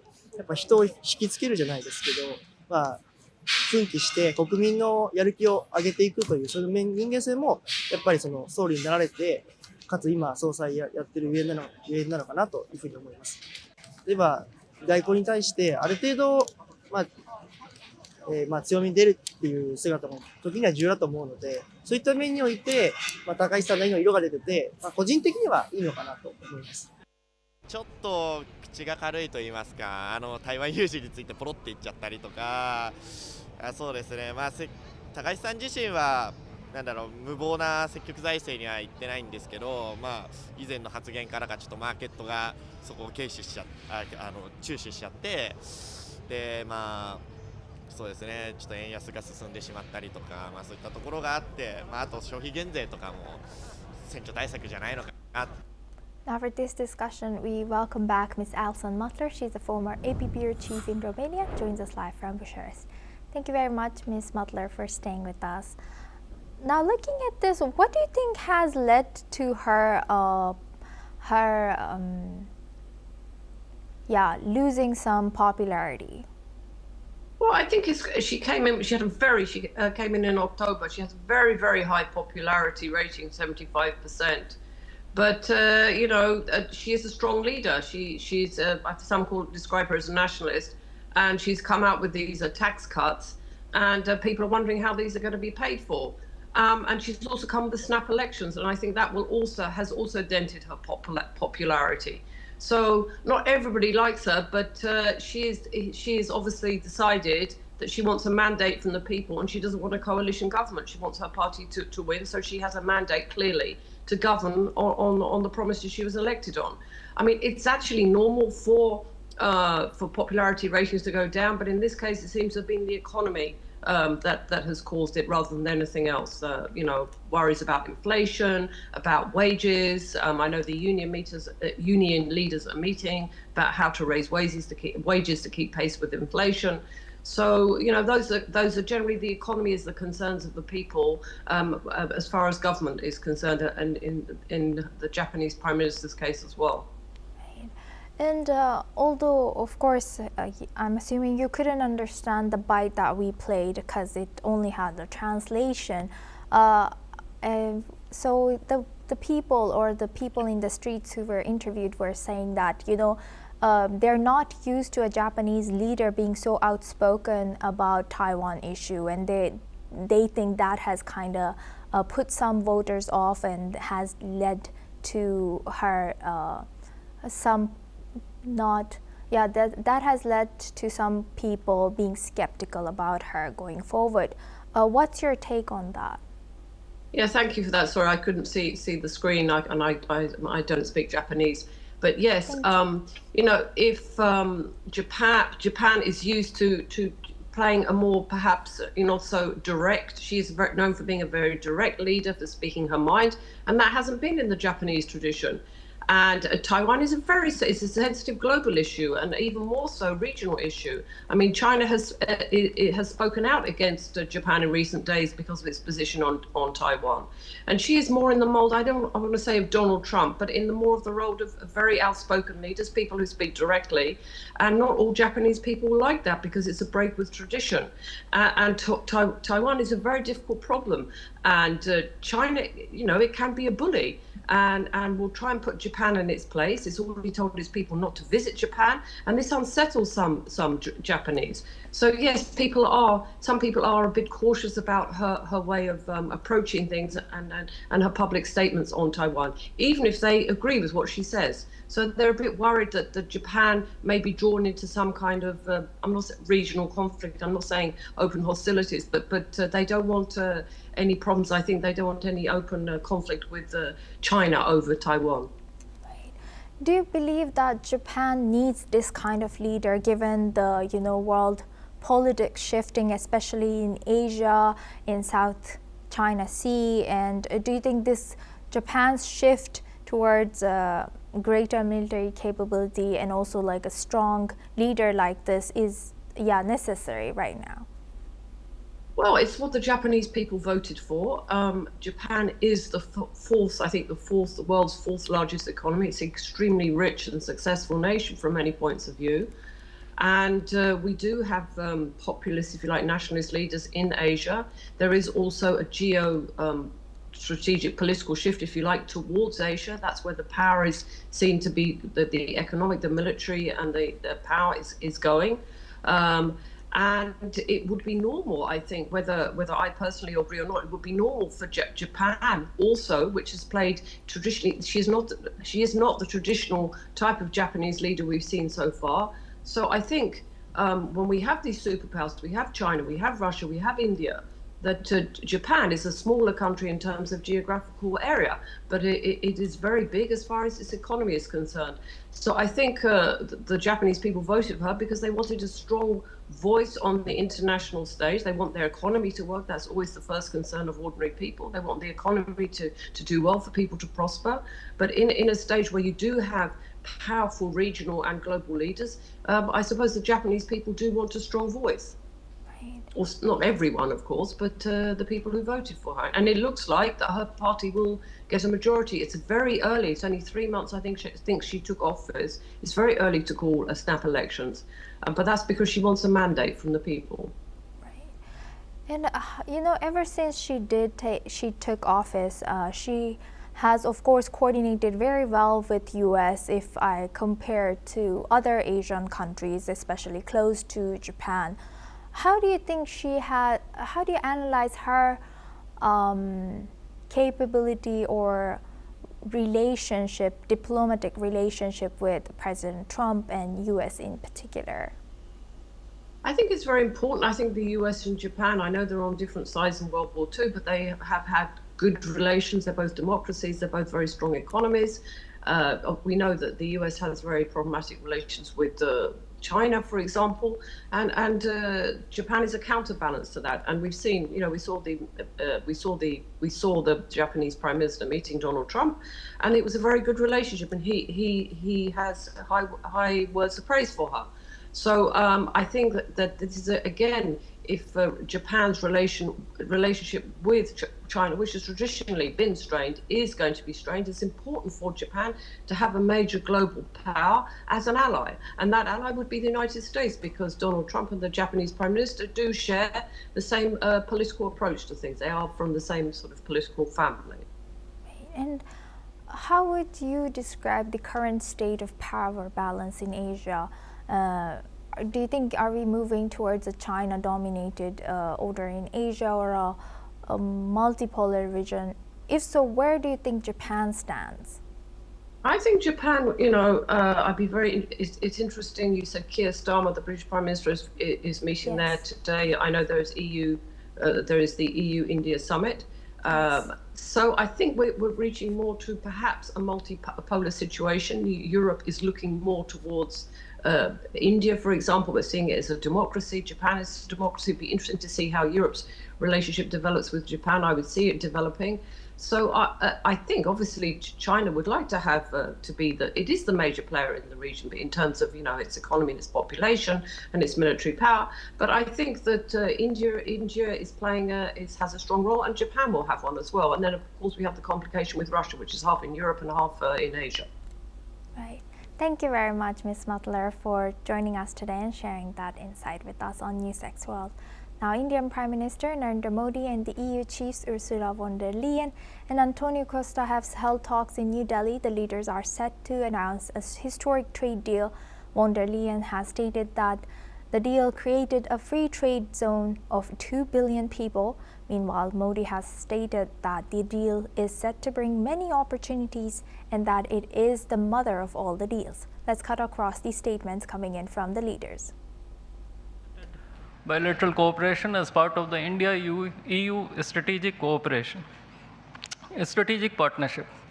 We will begin with the signing and exchange of political declaration on conclusion of negotiations of the India-EU Free Trade Agreement. This document will be signed by His Excellency Mr. Maros Sefcovic, European Commissioner for Trade and Economic Security, and Shri Piyush Goyal, Minister of Commerce and Industry of India.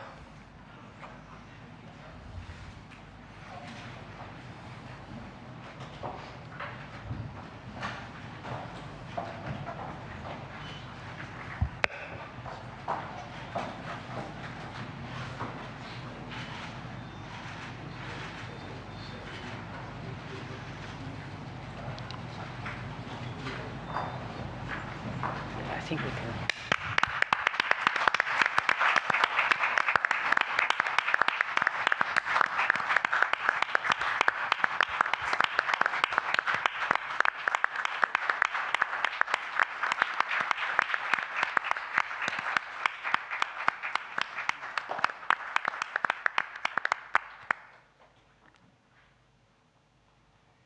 The next document to be signed is the India-EU Security and Defense Partnership.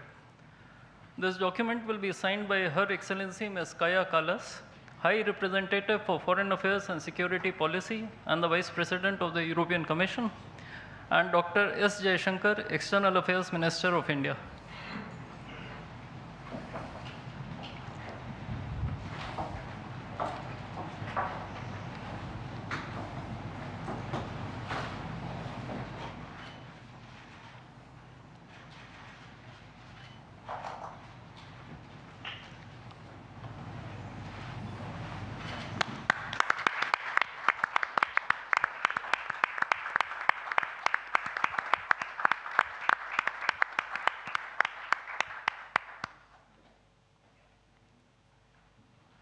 We now have the signing of the comprehensive framework on cooperation on mobility. This document will be signed by His Excellency Mr. Maros Sefcovic, European Commissioner for Trade and Economic Security, and Dr. S. Jaishankar, External Affairs Minister of India.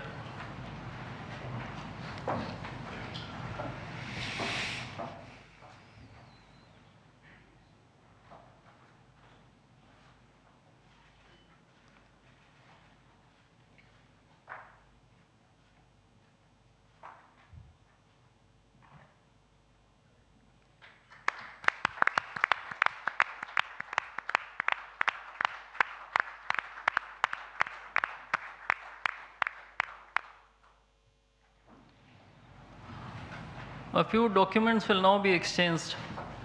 The administrative arrangement on cooperation and disaster risk management will be exchanged between His Excellency Mr. Hervé Delphin, EU Ambassador to India, and Shri Vikram Misri, Foreign Secretary of India.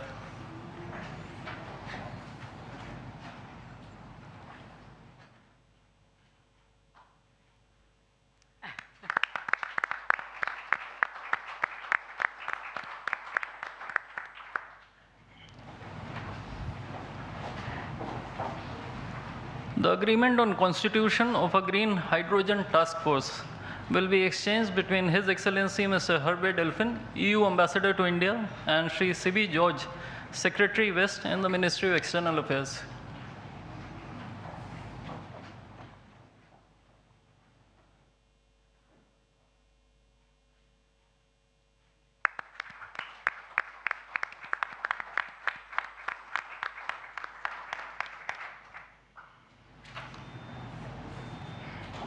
Lastly, two documents, namely the MOU between the Reserve Bank of India and the European Securities and Market Authority, and the administrative arrangement on advanced electronic seals and signatures, will be exchanged between His Excellency Mr. Hervé Delphin, EU Ambassador to India, and Sri Saurabh Kumar, Ambassador of India in Brussels.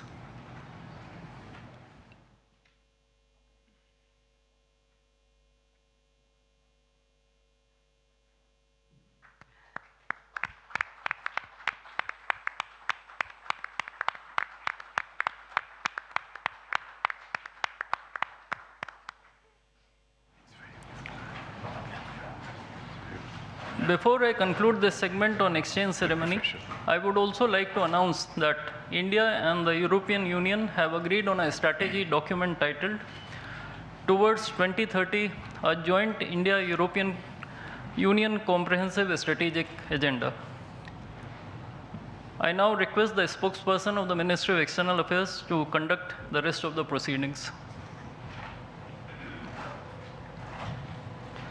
Good afternoon, His Excellency Mr. Antonio Costa, President of the European Council, and Her Excellency Ms. Ursula von der Leyen, President of the European Commission, Honorable Prime Minister Shri Narendra Modi, Honorable Ministers, members of both delegations, distinguished guests, and friends from the media.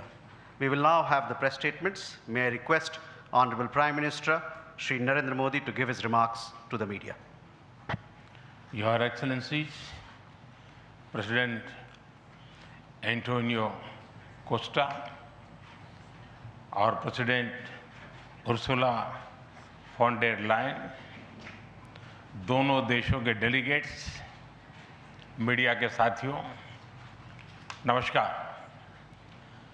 अपने दो करीबी मित्रों, president Costa और president von der Leyen का इस अभूतपूर्व भारत यात्रा में स्वागत करते हुए मुझे बहुत खुशी हो रही है। कोस्टा जी अपनी सरल जीवन शैली और समाज के प्रति प्रेम के आधार पर लिस्बन के गांधी के नाम से जाने जाते हैं और उर्सुला जी जर्मनी की पहली महिला रक्षा मंत्री नहीं, यूरोपियन यूनियन कमीशन की भी पहली महिला प्रेसिडेंट बनकर पूरी दुनिया के लिए एक प्रेरणा है। कल एक ऐतिहासिक क्षण था जब पहली बार यूरोपियन यूनियन के लीडर्स भारत के गणतंत्र दिवस समारोह में मुख्य अतिथि के रूप में शामिल हुए। आज एक और ऐतिहासिक अवसर है जब विश्व की दो सबसे बड़ी लोकतांत्रिक शक्तियां अपने संबंधों में एक निर्णायक अध्याय जोड़ रही है। फ्रेंड्स, पिछले कुछ वर्षों में भारत और यूरोपियन यूनियन के संबंधों में उल्लेखनीय प्रगति हुई है। साझा लोकतांत्रिक मूल्यों, आर्थिक सिनर्जी और मजबूत पीपल टू पीपल टाइज के आधार पर हमारी साझेदारी नई ऊंचाइयों तक पहुंच रही है। आज हमारे बीच 180 बिलियन यूरो का ट्रेड है। 8 लाख से अधिक भारतीय यूरोपियन यूनियन के देशों में रह रहे हैं और सक्रिय योगदान दे रहे हैं। हमने स्ट्रेटेजिक टेक्नोलॉजी से लेकर क्लीन एनर्जी, डिजिटल गवर्नेंस से लेकर डेवलपमेंट पार्टनरशिप, हर क्षेत्र में सहयोग के नए आयाम स्थापित किए हैं। इन्हीं उपलब्धियों के आधार पर आज की समिट में हमने समाज के सभी वर्गों को लाभ पहुंचाने वाले कई निर्णय लिए हैं। फ्रेंड्स, आज भारत ने अपने इतिहास का अब तक का सबसे बड़ा फ्री ट्रेड एग्रीमेंट संपन्न किया है। आज 27 तारीख है। ये सुखद संयोग है कि आज ही के दिन यूरोपियन यूनियन के 27 देशों के साथ भारत ये एफटीए कर रहा है। यह एक ऐतिहासिक समझौता हमारे किसानों, हमारे छोटे उद्योगों, इसके यूरोपियन मार्केट तक पहुंच आसान बनाएगा, मैन्युफैक्चरिंग में नए अवसर पैदा करेगा और हमारे सर्विसेज सेक्टर के बीच सहयोग को और प्रबल करेगा। इतना ही नहीं, यह एफटीए भारत और यूरोपियन यूनियन के बीच इन्वेस्टमेंट को बूस्ट करेगा, नई इनोवेशन पार्टनरशिप बनाएगा और वैश्विक स्तर पर सप्लाई चेन को मजबूत करेगा। यानी यह सिर्फ ट्रेड एग्रीमेंट नहीं है, यह साझा समृद्धि का नया ब्लूप्रिंट है। फ्रेंड्स, इस महत्वाकांक्षी एफटीए के साथ साथ हम मोबिलिटी के लिए भी एक नया फ्रेमवर्क बना रहे हैं। इससे भारत के स्टूडेंट्स, वर्कर्स और प्रोफेशनल्स के लिए यूरोपियन यूनियन में नए अवसर खुलेंगे। साइंस एंड टेक्नोलॉजी में हमारा लंबे समय से एक व्यापक सहयोग रहा है। आज हमने इन महत्वपूर्ण लिंकेजेस को भी और मजबूत करने का निर्णय लिया है। फ्रेंड्स, रक्षा और सुरक्षा सहयोग किसी भी स्ट्रेटेजिक पार्टनरशिप की नींव होती है और आज हम इसे सिक्योरिटी एंड डिफेंस पार्टनरशिप के जरिए औपचारिक रूप दे रहे हैं। इससे काउंटर टेररिज्म, मैरीटाइम और साइबर सिक्योरिटी में हमारी साझेदारी और गहरी होगी। यह रूल्स बेस्ड इंटरनेशनल ऑर्डर के प्रति हमारी साझा प्रतिबद्धता को भी बल देगा। इंडो पैसिफिक क्षेत्र में हमारे सहयोग का दायरा और बढ़ेगा और इसके साथ हमारी डिफेंस कंपनियां को डेवलपमेंट और को प्रोडक्शन के नए अवसर साकार करेगी। फ्रेंड्स, आज की इन उपलब्धियों के आधार पर हम अगले 5 वर्ष के लिए एक और भी एम्बिशियस और होलिस्टिक स्ट्रेटेजिक एजेंडा लॉन्च कर रहे हैं। एक जटिल वैश्विक वातावरण में ये एजेंडा स्पष्ट दिशा देगा, हमारी साझा समृद्धि को आगे बढ़ाएगा, इनोवेशन को गति देगा, सुरक्षा सहयोग और सुदृढ़ करेगा और पीपल टू पीपल टाइज को और गहरा करेगा। फ्रेंड, भारत और यूरोपियन यूनियन का सहयोग एक पार्टनरशिप फॉर ग्लोबल गुड है। हम इंडो पैसिफिक से लेकर कैरेबियन तक ट्राइलेटरल प्रोजेक्ट को विस्तार देंगे। इससे सस्टेनेबल एग्रीकल्चर, क्लीन एनर्जी और विमेन एम्पावरमेंट को ठोस समर्थन मिलेगा। हम साथ मिलकर आईमैक कॉरिडोर को ग्लोबल ट्रेड और सस्टेनेबल डेवलपमेंट की एक प्रमुख कड़ी के रूप में स्थापित करेंगे। फ्रेंड्स, आज ग्लोबल ऑर्डर में बड़ी उथल-पुथल है। ऐसे में भारत और यूरोपियन यूनियन की साझेदारी अंतर्राष्ट्रीय सिस्टम में स्थिरता को मजबूती देगी। इस संदर्भ में आज हमने यूक्रेन, पश्चिमी एशिया, इंडो पैसिफिक सहित कई वैश्विक मुद्दों पर विस्तार से चर्चा की। मल्टीलेटरलिज्म और इंटरनेशनल नॉर्म्स का सम्मान हमारी साझी प्राथमिकता है। हम एकमत है कि आज के चैलेंजेस का समाधान करने के लिए ग्लोबल इंस्टीट्यूशंस का रिफॉर्म अनिवार्य है। फ्रेंड, राष्ट्रों के संबंधों में कभी-कभी ऐसा क्षण आता है जब इतिहास स्वयं कहता है, यहीं से दिशा बदली, यहीं से एक नया युग शुरू हुआ। Bharat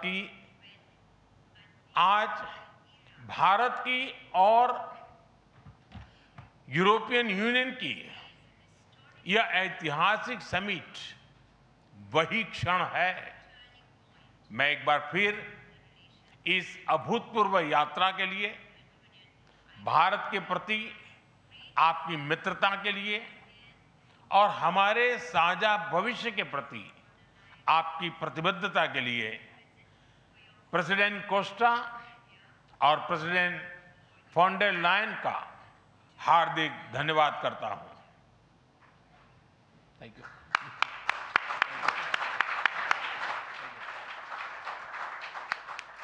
Thank you, sir.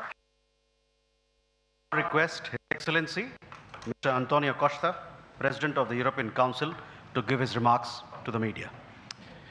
Prime Minister Narendra Modi, my dear friends, dear Ursula, ministers, dear Kaya and Maros, good afternoon. Thank you, dear Prime Minister Modi, for welcoming us on this special occasion. We were privileged yesterday to be your chief guests for the Republic Day celebrations. Such an impressive display of India's capabilities and diversity. Today is a historic moment. We are opening a new chapter in our relations on trade, on security, on people-to-people ties. I'm the president of the European Council, but I'm also an overseas Indian citizen.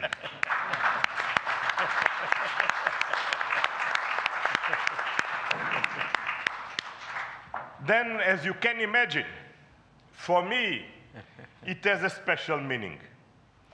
I'm very proud of my roots in Goa, where my father's family came from. And the connection between Europe and India is something personal to me. Also because we conclude today our trade negotiations. We relaunched at the latest meeting that I had the pleasure to host in May 2021 in my previous capacity. Our summit sends a clear message to the world. At a time when the global order is being fundamentally reshaped, the European Union and India stand together as a strategic and reliable partners. Today, we are taking our partnership to the next level. As the two largest democracies in the world, we are working hand in hand to deliver concrete benefits for our citizens and to shape a resilient global order that underpins peace and stability, economic growth, and sustainable development. I would like to share three messages. First, the European Union and India must work together towards our shared prosperity and security. India is the world's fastest growing major economy. Trade has flowed between our two continents for centuries. And trade is crucial geopolitical stabilizer and the fundamental source of economic growth. Trade agreements reinforce rules-based economic order and promote shared prosperity. That's why today's free trade agreement is of historic importance. One of the most ambitious agreements ever concluded, creating a market of 2 billion people. In a multipolar world, the European Union and India are working together to grow spheres of shared prosperity. But prosperity does not exist without security. Strengthen our cooperation to better protect our citizens and our shared interests. Working together to counter the full range of security threats we face in the Indo-Pacific, in Europe, and around the world, reaching a new level of strategic trust between us. That is the significance of our agreement on a security and defense partnership. The first such overarching defense and security framework between India and the European Union, and the first step towards even more ambitious cooperation in the future. This brings me to my second message. As the world's largest democracies and champions of multilateralism, the European Union and India share the responsibility to upholding the international law with the United Nations Charter at its core.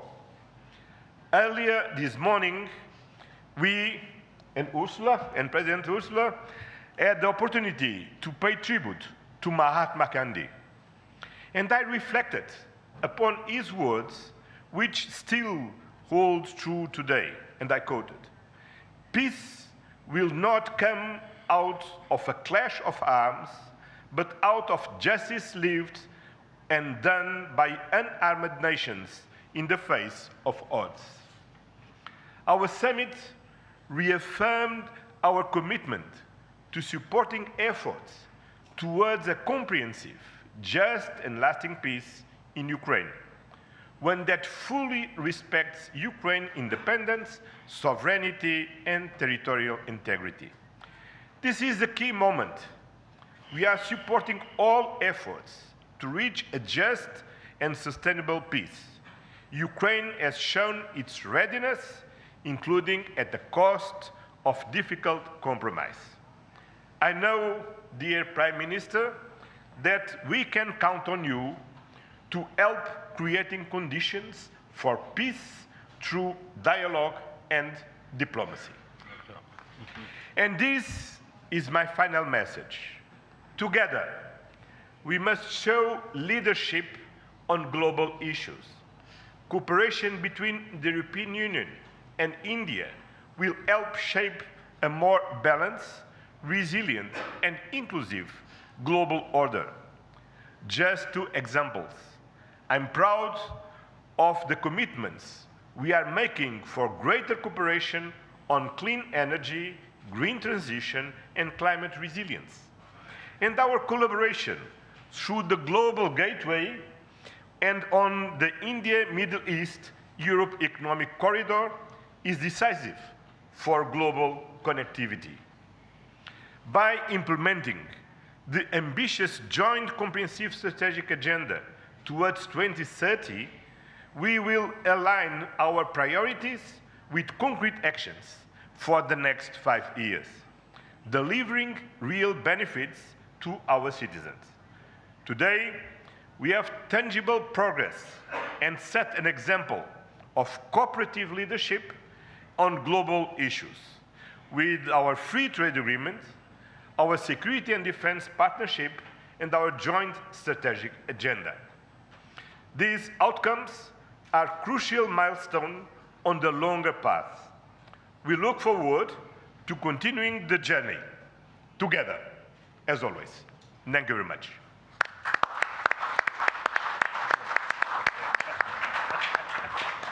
Thank you, sir. May I now request Her Excellency Ms. Ursula von der Leyen, President of the European Commission, to give her remarks to the media.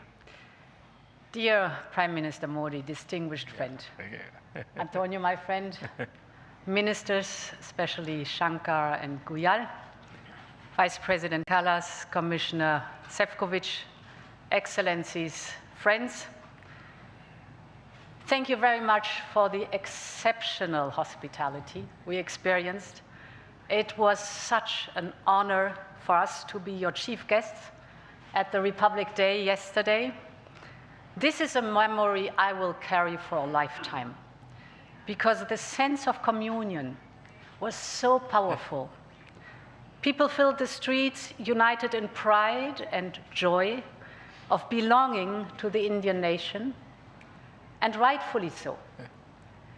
India has risen, and Europe is truly glad about it, because when India succeeds, the world is more stable, more prosperous, and more secure, and we all benefit.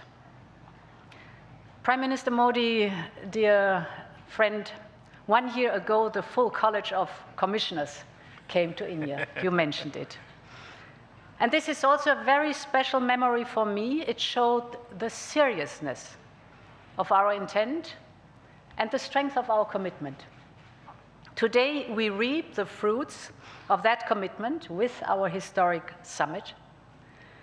And let me start with trade.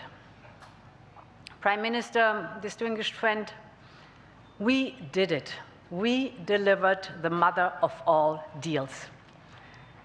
We are creating a market of 2 billion people, and this is the tale of two giants, the world's second and fourth largest economies, two giants who choose partnership in a true win-win fashion. A strong message that cooperation is the best answer to global challenges. This trade will integrate further our supply chain and strengthen our joint manufacturing power. It will cut up to 4 billion euros in annual tariffs for exporters of all sizes. And it will create good jobs for millions of workers here in India and in Europe. At the same time, this agreement will build on the natural complementarity of our economies. It brings together Indian skills, services, and scale with Europe's technology, capital, and innovation. It will create levels of growth that neither side can achieve alone. And by combining these strengths, we reduce strategic dependencies at a time when trade is increasingly weaponized.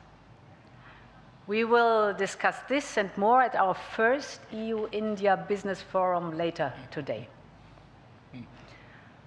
I want to offer a special word of thanks to the people who worked so hard to make this day a reality.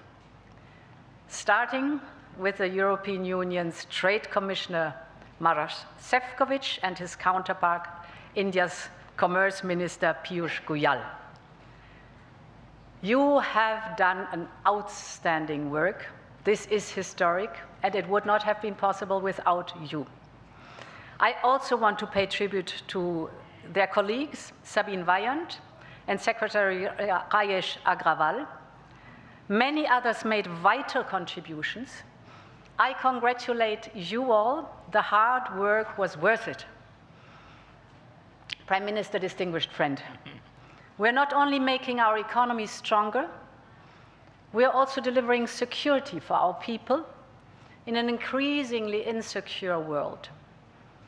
And today, the world's two largest economies and democracies launched their first ever security and defense partnership. This is a landmark departure and a trust-based platform for cooperation on the strategic issues that matter most. In doing so, we will help to build each other's resilience. Europe and India have a long history of cooperation in the defense industry. Now we will enhance this teamwork even further. We will deepen our cooperation on maritime security, for example, joint naval exercises to tackle piracy. And we will step up our work on countering cyber and hybrid threats, which are getting more sophisticated by the day. And our partnership includes a dedicated dialogue on space security, from situational awareness to secure connectivity, and stronger cooperation on counterterrorism. Finally, we are launching negotiations on a security of information agreement. Europe and India have chosen to be reliable partners, to one another. And this is how we demonstrate the trust we share. Prime Minister Modi, distinguished friend, I want to turn to innovation, because here too we share core values. The freedom of research and science is paramount for us. Europe and India will always choose science. We will always choose progress, the way forward. We will always choose technology at the service of our people. It's part of who we are. And our cooperation on human-centric, trustworthy artificial intelligence is one of the best examples. So today I'm glad to announce that we are working on India's association with Horizon Europe. Backed by funding firepower of 100 billion euros, Horizon is the world's largest public research program. And I can't wait for our best talents to get to work to advance health, clean energy, frontier technologies, just to name some. We will set up EU-India innovation hubs. This will help researchers and startups to collaborate on next-generation technology. And we are also launching the EU-India Startup Partnership to boost co-creation and high-potential ventures. Finally, Prime Minister dear Narendra, we both know our greatest wealth are our people. That is why I'm so glad that we are signing an agreement on mobility. We will facilitate the movement of students, researchers, seasonal and highly skilled workers. And this is also why we are launching the first EU legal gateway office in India. It will be a one-stop hub to support Indian talent moving to Europe in full alignment with EU member states' needs and policies. This is good for our economies. This is good for the friendship between our people. And this openness benefits us all. As we conclude this 16th summit, let me reflect on another event of deep meaning. 2 weeks ago, India marked Makar Sankranti. It's the beginning of Uttarayan, the sun's northward journey. From darkness to light, from stillness to growth, from what was to what can be. And that is what makes our summit so unique and timely. The time is right for renewal, for fresh momentum, and for opening a new chapter in EU-India friendship. And this is exactly what we have achieved together today. Thank you very much.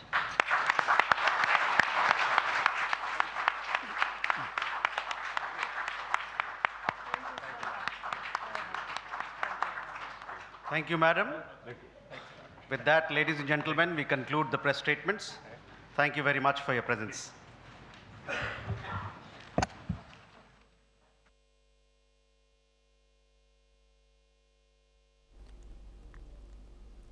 Indian Prime Minister Narendra Modi, EU chiefs Ursula von der Leyen and Antonio Costa have all held talks in New Delhi. The leaders have announced a historic trade deal. Von der Leyen has stated that the deal has created a free trade zone of 2 billion people. Meanwhile, Modi has also said that the deal is set to bring many opportunities, and this is the mother of all the deals. They've highlighted that this is a people-centric deal, while Sura has said this will help EU-India friendship and benefit us all.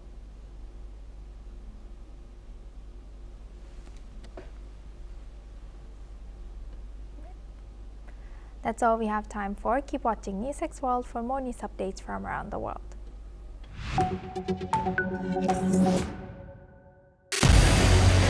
What we can do as the Interparliamentary Union to strengthen democracy, to promote human rights, to ensure that humanitarian law is respected.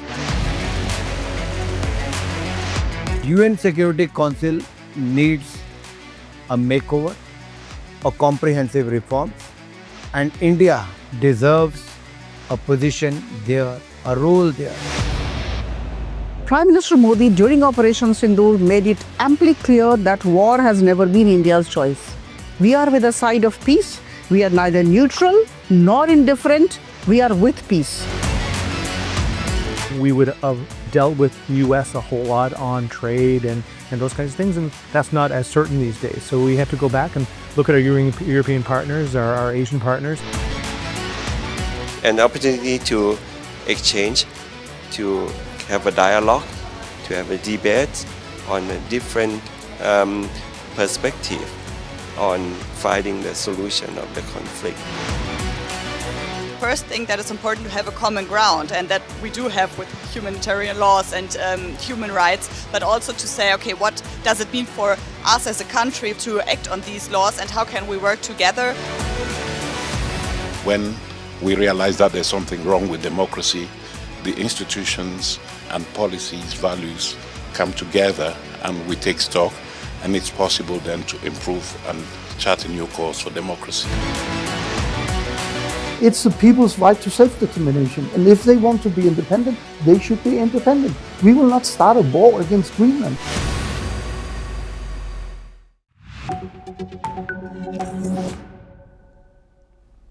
Hello and welcome. I'm Sima Katauka and you're watching the World Report on NewsX World. Indian Prime Minister Narendra Modi and European leaders today have called the EU-India partnership historic, as both sides have signed the biggest free trade agreement in their history.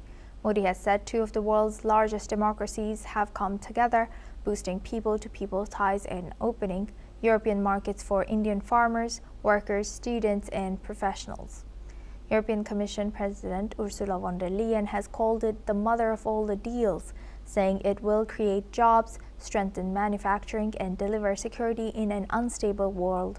Both sides have announced deeper cooperation on defense, maritime security, clean energy, technology and climate action, calling the partnership a blueprint for global stability and a new chapter in India-EU relations. Now for this discussion, we welcome Mr. Ben Aris. He's a former Moscow bureau chief of the Daily Telegraph, joins us live from Berlin. Thank you very much, Mr. Aris, for joining us. Now, looking at this, what's the significance of the timing and also of this deal, and what are the expected gains from this free trade agreement for both sides? Well, it'll boost trade, and for India that's very important. It needs new markets, it needs to earn more hard currency from trading with the rest of the world. If it earns insufficient, it runs a big trade deficit with China and Russia in particular that runs to some $130 billion. However, with Europe it runs a trade surplus of around $10 billion, and they're looking to grow that in order to offset this trade deficit. So that's the sort of economic practical things. The more basic, it should also supercharge India's industrial development. The beauty of trade is that you receive quality goods from somewhere like Europe, and once the volume of that rises, eventually the European companies will set up local production, so-called foreign direct investment, and that's extremely valuable because that comes with technology transfer, that comes with training for the people, the locals that work in those factories, and then that will help India develop, because at the end of the day it's still fairly basic economy. It needs to make things that other countries want. This is one of the reasons why it has such a big deficit with China and Russia. It hasn't got enough things that it can sell those countries that they want. So all in all, it's fairly historic. And the final thing I'll say on the timing is, look, the world has been turned upside down by the advent of Trump, and von der Leyen specifically mentioned in her speech that trade has been, quote unquote, weaponized. And by that, she's referring to Trump's aggressive policies by imposing tariffs for political ends. India has been hit by a 50% tariff for buying Russian oil. And as a result of that, everybody, Europe included, which has also suffered from a 15% Trump tariff, is looking to diversify their trade relations. So the timing of this is significant because of that, and in parallel, there's an equally large and important deal that the EU is doing with Mercosur, the collection of South American countries. So you can see it's all going in the same direction. Everyone's trying to get out from underneath the American hammer. Thank you very much, Mr. Aris, for highlighting that.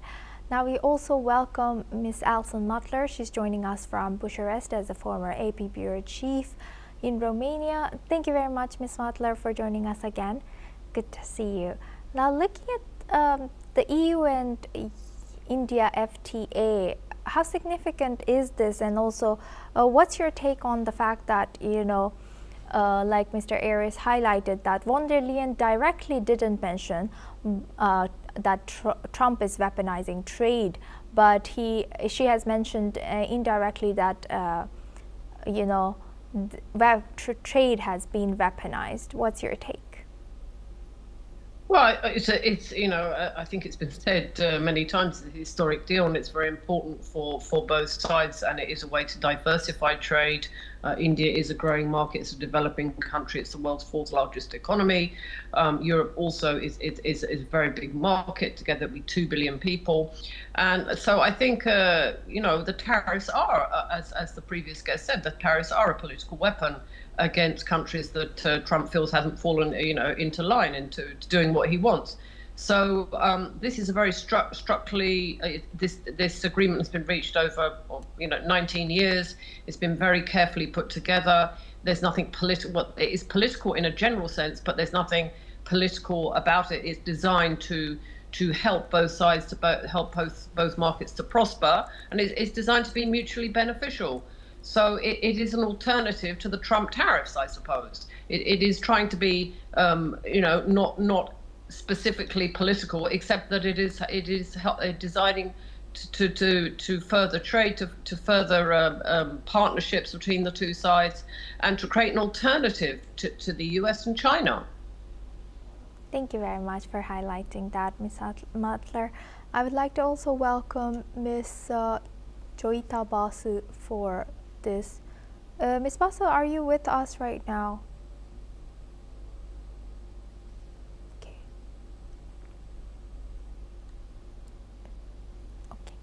Thank you very much, Ms. Basu, for joining us. Ms. Basu, can you tell us the significance of this deal, and also what's your take on the fact that, like our earlier guest mentioned and highlighted, that although Trump's name wasn't mentioned directly, von der Leyen did mention that trade or tariffs have been weaponized? Well, what we are looking at is, I think, a huge swathe of people coming under this trade deal. I mean, people who have not been doing business as much as they should have been doing, the potential that was not realized. I think at one level it has really helped India and EU to strike this deal because of Mr. Trump. The urgency was not there all these days. The reason why it has taken almost 2 decades for this deal to finally materialize. So the very fact that so I think at one level, I think EU and India should thank Mr. Trump that this was, it was because of him that this deal got done. Of course, discussions had been going on for a long time, but something or the other. And what is very important is that, we are looking at, there's going to be a 96.6% reduction, I would say, in tariffs, in 96.6% European goods, and some of them also tariff-free, and India also it is going to be reciprocal. For India, it is particularly important to have its textile sector, gems, jewelry, and these sectors which have taken a beating when it comes to, because India was trading with the US, and what has happened in all these days, in the last 1 year or maybe the last 5, 7, 8 months now, these sectors have been really affected. Although this particular deal with the EU will take another 7, 8 months to actually start functioning. But then, I would say India's core sectors, the human intensive sectors, they are opening up. I mean, they are again back in business in a big way. I mean, UK, the FTA with UK also really helped these particular sectors. And in terms of technology, I would say that is an area that is going to be very important in terms of the technology that is going to come in from the EU. So that way it is very important. And when we are looking at EU food products, EU alcohol, all these things, they have a huge market in India. Because you see, and for Indians also, automobiles, everything becomes cheaper. And we know how Indian economy is growing. We know how much purchasing power Indians have. So once they kind of get into this market, it's very beneficial for them. Thank you for highlighting that. I would like to bring in Mr. Aris for my next question. As you know, Ms. Basu highlighted Trump has created some kind of urgency in many countries, including in EU, in regions like EU and in countries like India. So how do you think this, although EU and India took 16 summits to come into this agreement, how do you think about their protectionist kind of, their protectionist sense has played into this trade deal that took forever for them to reach? Well, it's extraordinary, isn't it? I mean, suddenly everything's changed, and the EU has been protectionist. It worries about its own markets. It has extremely high unit costs because of the wages, the European level of wages. And consequently, it's been very cautious about trading with other countries. I think the example here is with cars, that of course Europe makes extremely high quality, famous brands like Audi, Mercedes, Volkswagen. And there's been a 110% tariff on imports of cars in order to protect the local producers in Europe. And part of this deal has been to slash that down to 40%. So that's a big plus for India because it opens up a rich market to relatively cheap, it's cheap cars that it can now sell to Europe. And Europe has changed its attitude to this protectionism because before it was living in a cozy world where it could make lots of money by selling Mercedes cars to the Americans who have the same sort of costs as the Europeans do. And suddenly it's now in fear of losing that market, or at least having extreme tariffs slapped on products like Mercedes. And consequently, it's looking around for partners. And so the whole attitude of protectionism, slow growth, keep your cozy market to yourself has changed. And this is a radical new direction. And Europe is going to take a hit from increased competition. And normally that's a good thing, but the way Europe works is that on the whole, the lobbies that do things like cars are so powerful that they successfully put protectionist regimes on their products to protect their home markets.